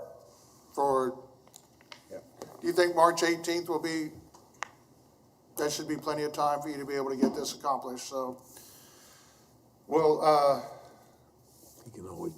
take the. Can I go ahead and ask a question, please? Yes, Mr. Fox. The way I understand it is you've already held the public hearing, so the public has had an opportunity to weigh in. My only concern is I believe that no matter what Mr. Warren does, there is no ifs, ands, or buts about it that anybody around the neighborhood is going to be supportive of the concept. So the commission has heard what their concerns are, and if he brings back a plan that addresses and mitigates the majority of those concerns, I think that that's appropriate and he's willing to do that. But are you saying that when it comes back on March 18th, you would reopen a public hearing and reopen comments? Yeah, we would. Yes, we would have to, unless, well, now, Mr. Wadle. I'll defer to legal on that one. Justin, any insights? This is Justin Wagoner again. I think in those circumstances, if there were if the comments should probably be limited to any new information in terms of what's being proposed, what the applicant may bring forward as any additional information. I think comments would be limited to that. But I think it would be appropriate to allow folks to provide a comment. Wouldn't necessarily be part of the statutorily required noticed hearing, but I think a supplemental ability to provide input on a due process could make sense there. Okay. Thank you. Thanks. Okay, we have a motion on the floor, and it's been seconded. Any other questions, comments? All those in favor of the motion signify by saying aye. Aye. Aye. Aye. All those opposed, nay. Nay. Nay. Nay. Okay, let's do a roll call. Okay, here we go. All those in favor? Green? Aye. Bill Johnson? Aye. McKay? Aye. Gross, not here. Fox? Nay. Dool? Aye. Blick? Nay. Nix? That was an aye. Foster? Aye. Warren? Aye. Joe Johnson? Nay. Miles, not here. Hartman? Aye. Florence? Nay. I've got Passes 8-4. 8-4. Yep, 8-4. Motion carries. Okay, thank you very much, everybody. Moving on to our next case here. Mr. Chairman, I have to leave. They don't get us short of a quorum, will it? What? I said, I've got to leave. We still got to have a quorum, don't we? And that would give us 11. Okay. Yeah, we're good. Sorry. Yes. Okay, moving on to our last case for the evening. Mr. Williams? There you go. Matt Williams for planning staff. This is zone 2021, number 1. The applicant is requesting the rezoning of a 0.34 acre property from limited industrial to general commercial. The property is located at 803 East 17th Street and is currently developed with a building that has been used as a warehouse in the past. According to the applicant, the building was once a live workspace that it did include a residential use, although this use would have been in violation with the zoning code. The property also includes a parking lot to the north of the existing building. The applicant desires to rezone the property to general commercial to allow for the flexibility to convert part of the building to a residential use. The limited industrial zoning district does not currently allow residential uses. Properties to the north of the subject property are zoned general industrial, and they're developed with a mix of industrial uses, including a food distribution company, an outdoor storage yard, and a metal processing plant. Properties south, east, and west of the subject property are zoned limited industrial and developed with a mix of industrial uses that include parking lots, water treatment facility, a uniform rental and facility services company, a grain elevator, and an outdoor storage yard. Directly to the west of the subject property, across an alley, is a railroad spur track. And according to the Federal Railroad Administration data, the railroad spur is estimated to have 1 train movement per day. You'll notice over here to the west of the property, about a couple or 2.5 blocks, is some residential uses. They're zone TF3 and B multifamily. And then 1 block to the east of the subject property is McAdams Park, and it is zoned single family. The Community Investments Plan recommends the subject property is appropriate for new employment. That category encompasses areas that are likely to be developed or redeveloped by 2035, with uses including manufacturing, warehousing, construction, distribution, etc. The Community Investment Plan also includes a land use compatibility guideline that states residential development should not encroach upon existing or planned heavy industry.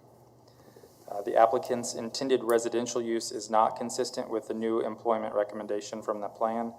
The general commercial zoning allows a wide range of uses that are consistent with the plan. However, general commercial zoning also allows the residential uses which are not consistent. The Places for People plan identifies the subject site as being within the established central area, but it does not identify this location as being a candidate for a nodal development pattern with residential uses. Let's see, the subject property is located in an area with a mix of industrial uses and a history of heavy industrial use. The current and past industrial uses could present environmental health issues. The subject property is located in the heart of a groundwater pollution site known as the North Industrial Corridor. It's staff's opinion that the residential uses to which the applicant is seeking is not in conformance with our adopted plans and policies, and based on the information available at the time of the staff report, staff is recommending denial of the request as submitted. I'm going to go through a couple pictures here. Here's an aerial. You can see the different industrial uses around there. Next slide. Here's the comprehensive plan showing it in the new employment category. Next slide. And then here's some photos. So northeast of the site. Next slide. This is north. Yes, next slide. So this is looking at the site. The building is currently there on the left side of your screen. And then this is kind of looking near the railroad spur. Next slide. That is the site. Next slide. This is from the east, kind of looking at the site. So I'd be happy to answer any questions. Do you have any questions for Matt from the commission?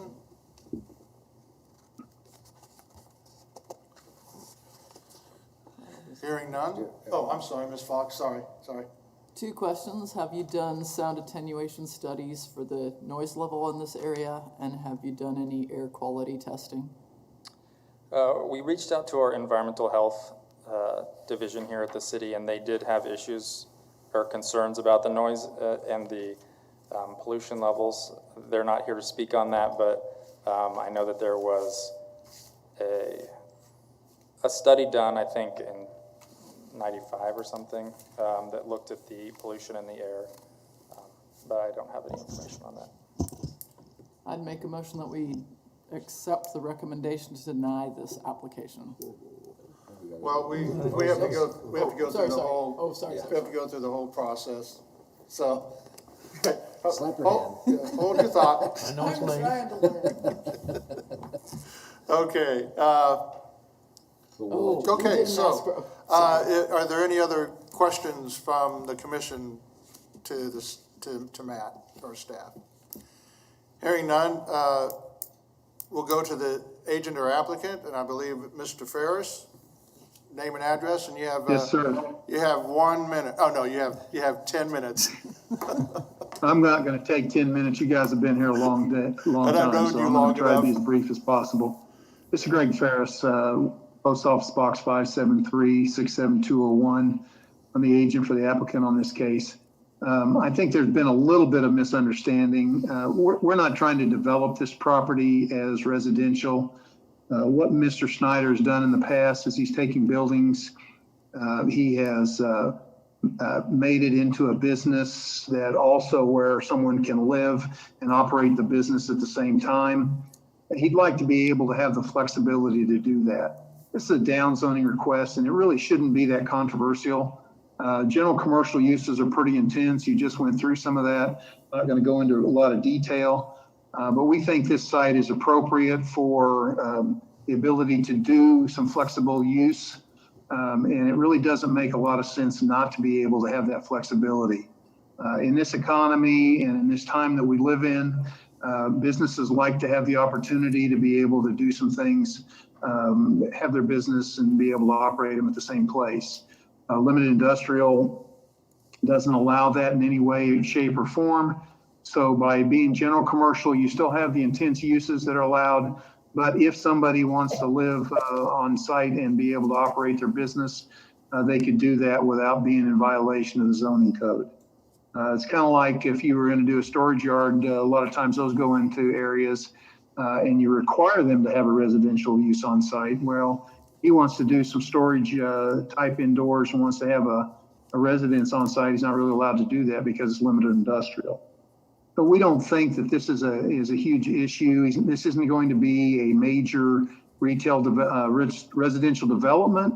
However, he would like the flexibility to be able to have somebody live there if they want without having the zoning administration come and tell him that it's not allowed. Full disclosure, there were some issues. Somebody was operating a business and was living there. He wasn't aware of it at the time, found out after there were some issues, he evicted them. And that's the reason why we started this process, was just in case he found somebody that wanted to do that. Building's basically vacant now, and he'd like to be able to have flexibility to make this the highest and best use. With all that, you have residential zoning very close to this. So if there's air quality and all the noise, all the things you're talking just several hundred feet away, there's a whole residential development. So this is not introducing something into an area that doesn't already exist. With that, I'd be glad to answer any questions. And again, I apologize for speaking fast, but I know you guys are tired just like I am. Thank you, Mr. Ferris. Are there any questions of the agent? Mr. Foster? Mr. Ferris, please describe a little bit more detail about the residential use. What are we talking? Square footage? What kind of facilities? Who is intended to inhabit this? A lot of times, and he's done this in a lot of different locations. City, he owns a lot of different properties, and he'll buy properties. And he's done a lot in the central business districts, and this isn't that far from there. And he thought this would be another opportunity where he would have a business that would come in there, and it might be a small shop of some kind where somebody would then have a portion of that square footage that they lease that they could live in as well. You're probably looking at 20 or 30% of the total building floor square footage that would be dedicated to residential. And again, there may be no residential in there. He may have somebody come lease the whole building that uses it, but because of the type of business he's operated, he'd like the flexibility to have somebody be able to go in there and say, yeah, I can do a business and, live there. We live in a little different time than we did, even a year and a half or 2 years ago, where people like to be close to their business, and rather than do everything virtual, they might like to be able to live there and be able to operate the business. And this would give them the opportunity to do that. I hope that answered your question, Mr. Foster. If not, let me know and I'll clarify it. Thank you. Any other questions for Mr. Ferris from the commission? Hearing none, we'll open it up to comments from the public. Is there anyone at Century 2 that would like to address this case? Mr. Chairman, there's no comment from Century 2. Thank you, Mary. Right answer. Is there anyone from virtually that would like to hear this case? Or not hear it, but speak to the commission on this case? Alan with Greencraft. If you could state your name and address again for the record, you have 3 minutes. Yep.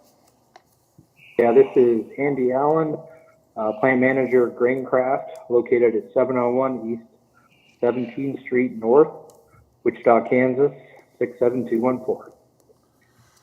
Yeah, we're located just to the east of the proposed zoning property, and we run a flour milling operation here. Run 24 hours a day, 7 days a week. We have a lot of moving equipment. We are a grain handling facility, so the reason we're concerned is there's some dust hazard explosion concerns, just the nature of our business. We also handle a lot of rail cars. We wash anywhere between 400 to 500 rail cars, pretty much in the warmer months. We have a lot of heavy equipment and blowers running. Concerned about having to make any major modifications to, trying to reduce sound and stuff like that. Those blowers are actually located just to the east of our shed, so they would definitely be in range of loud noises. And there is a rail track, I think, between us and the property owner as well. We also do some general fumigations here, which is standard protocol for our business, where we do a structural fumigation. So we release sulfurofluoride in the plant, and then we will also vent and aerate that. We follow all regular regulation and codes, but that gas is dangerous. We do have security on site. So we would be concerned about any residential, young kids or families being associated with our property, puts them at higher risk. We do follow regulations with that. So rail movement, our property receives switches basically every third shift. WTA spots cars for us. There's a lot of rail car movement, a lot of sirens and horns. The main line's just to the west of us, so they're always crossing the tracks, toot their horn. I don't know. I know if I was a resident, I sure as heck wouldn't want to live next to these operations. So our concern is just, we're a higher risk type operation, a lot of sound, a lot of noise. If we were concerned about, young kids and stuff on the property, that would be our concern. We just don't want anyone to get hurt. We also have a lot of truck traffic. There's about 70 semis that go right off 17th Street, off Mosley, come this direction. Just a lot of truck traffic. So we're just concerned. We just don't want, a family living close by. They could be really close to our property, put them at risk. We're just concerned about the safety of our community. So that's all I have here from Andy Allen, Greycraft. Thank you.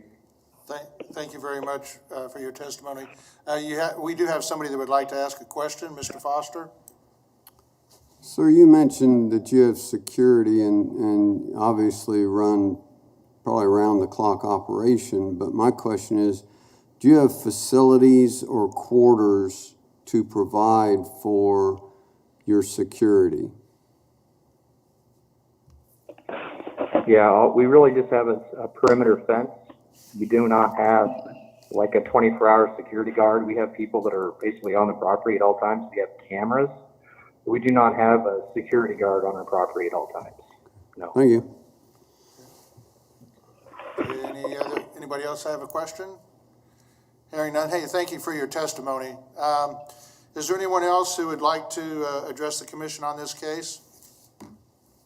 Yes, sir, if possible. My name is Paul Lindgren with LS Industries, 710 East 17th Street, 6714. We're directly northwest, and then we've talked to where they want to put this at, and we've talked with some of the neighbors around here, and Andy, most of the points Andy touched on. Right now I'm under the assumption there are people living there. They come out and walk their dogs and in their robes and some other things. So obviously, as we're a company that employs, we own two companies here actually, as we employ people and we bring our customers in from all over the world, we don't really rely on local companies. We're really grateful that the streets got redone, but we're putting a lot of effort into making it a showcase here and having, people dressed and not dressed up to snuff when they're walking around the dogs, going to the bathroom on the street is not, what I would call living in a building or going with that. So, property value alone, but then again, we move big industrial machines. We make machines that do 40, 50, 60,000 pounds when we move them in and out. Again, our worry is that we would have anyone that would be around, especially when they're moving the trucks in or out. It is, it's definitely an heavy industrial working area, and on all sides of where they want to put a residence. That's pretty much all I have. Okay, thank you, Mr. Enegren. Is there anyone that would like to, on the commission, that has a question for him? Hearing none. Is there anyone else virtually that would like to address the commission on this case? I would, sir.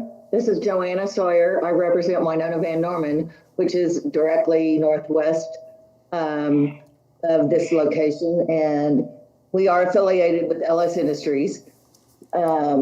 We are smaller machines, and we do have UPS freight trucks coming in and out, picking up and delivering daily, as well as FedEx Freight, Estes, Saya, and private trucking on a daily basis in and out. And to have a family that might have children around, it's extremely scary to have a chance that somebody could be out in a place that they shouldn't be and have an injury. There's also the, as Alan had mentioned, or Andy had mentioned, the train that is just to the west of that location. There is a train or two almost every single day.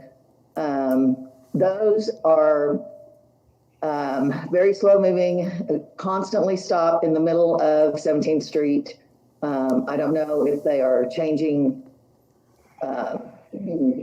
backing up to the change stations or things like that, but there's no timing on them. And they can tend to be very dangerous, even for our business. When people are trying to go to lunch, sometimes they're stopped. And we all are very cautious and know, what to look for. But to have any type of residence there, just in my opinion, it would not be a good place for any kind of living. That's all. Thank you. Okay, thank you. Do we have any questions for the speaker? Hearing none. Is there anyone, thank you very much for your testimony. Is there anyone else virtually that would like to address the commission on this?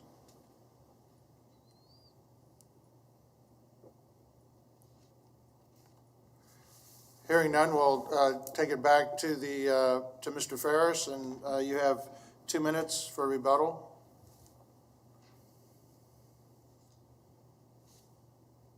Thank you, Mr. Chairman. I'd like to make a couple points. First of all, there is a residential area that's just to the west and a park to the east. So Anybody from that residential area that wants to go to that park is walking down 17th Street. I don't know that we've had that many people come out of that building that would be walking around the area. And it could be just as much from that residential area to the west as it would be from anywhere. So I think that the concerns of the businesses, if they're doing what's legal, keeping the noise requirements in general commercial and in industrial areas is very high. So if they're following the noise guidelines, anybody that wanted to have a business in this property and live there would realize that they would be under those situations. This is not intended for family use. You know, if we need to put a protective overlay that no more than a couple can live in there, we don't care. I mean, this is primarily to have a business where someone can live and operate their business out of the same building. This is not to develop an apartment complex where kids and residential people, this is not at all the intent and would not happen there. So their concerns, I understand, but the concerns of people walking by their businesses, you know, are probably just as much a concern from that neighborhood to the west going to the park as it would be anything that would happen on our property. So as long as they're operating within the guidelines of the city as far as noise, pollution, safety, and those kind of things, then it will have no impact on our property. And if they're not operating in those, whether we have somebody living there or working there, we would be just as concerned. Okay, thank you. Are there any further questions for Mr. Ferris? What's the name of the park, Mr. Ferris? It's McAdams Park. It's just to the east. I think it's 1,000 feet or so. Thank you. Okay, any other questions for the agent? Hearing none, I will bring it back to the commission for action and or I discussion. move that we accept the recommendation of staff for denial of this application. So we have a motion on the floor. Do we have a second? Second. And that was Mr. Dool? Yes. Okay. So we have a motion on the floor to take the staff's recommendation. Do we have any comments or discussion on the motion? Mr. Foster? Just for discussion, Mr. Ferris is certainly right that we're in a different time. I know cases of people, they're having to make a choice between their business or keeping their home. And I've read cases like that. A current planning topic right now is trying to look for uses where people can live and have a business. However, I'm going to support the staff recommendation. Just it's very difficult to get past the safety and environmental issues that I think are with this case. So I would support the staff recommendation in the motion. Mr. Warren? There's a section of Derby that's on the west side of the railroad tracks, between the railroad tracks and the river, that was built into homes back in probably the 1920s or 1930s. These are some of the oldest properties in Derby that are still standing. And the entire area has now been developed into industrial. So there's probably 10 or 12 houses that are in an industrial area, several of them back right up the railroad tracks where the trains come through at 50, 60 miles an hour and horns blaring every time they cross an intersection. Would not be an ideal place to live, but there are people that live there. This is not a good place to live. Where they live on the other side of the railroad track is not a good place to live, but some of them have to. I think in terms of an individual has got his business and wants to work at that business and then go upstairs and go to bed. I said, why couldn't we let somebody do that? And then I think somebody with got kids and there's no place, go outside, nothing designed in that area for them to go, and that makes no sense at all. So I too will support the motion, but I think that it's hopefully we can figure out ways to have some flexibility on some of these when it comes up, because it is a changing world. And I would just like to point out that the area in question that is residential is a remnant of redlining in Wichita, Kansas, where persons couldn't get loans to move to go anywhere else, and the placement of I-135 through the center of town actually disrupted the residential area, but many people had no wherewithal to move away, and the industrial and health hazards of living in a heavy industrial area like this will come to haunt the businesses around because they'll end up being the ones held responsible. So I feel very strongly about not encouraging people to work in this heavy industrial area, adults or children. Do we have any other comments to the motion before we vote? Nope. Okay, motion is to accept the staff's recommendation of denial.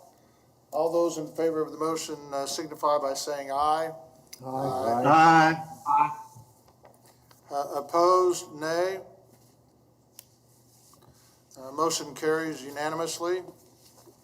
I don't see anything else on the agenda for today, except for dinner and basketball. So we're going to adjourn our meeting today.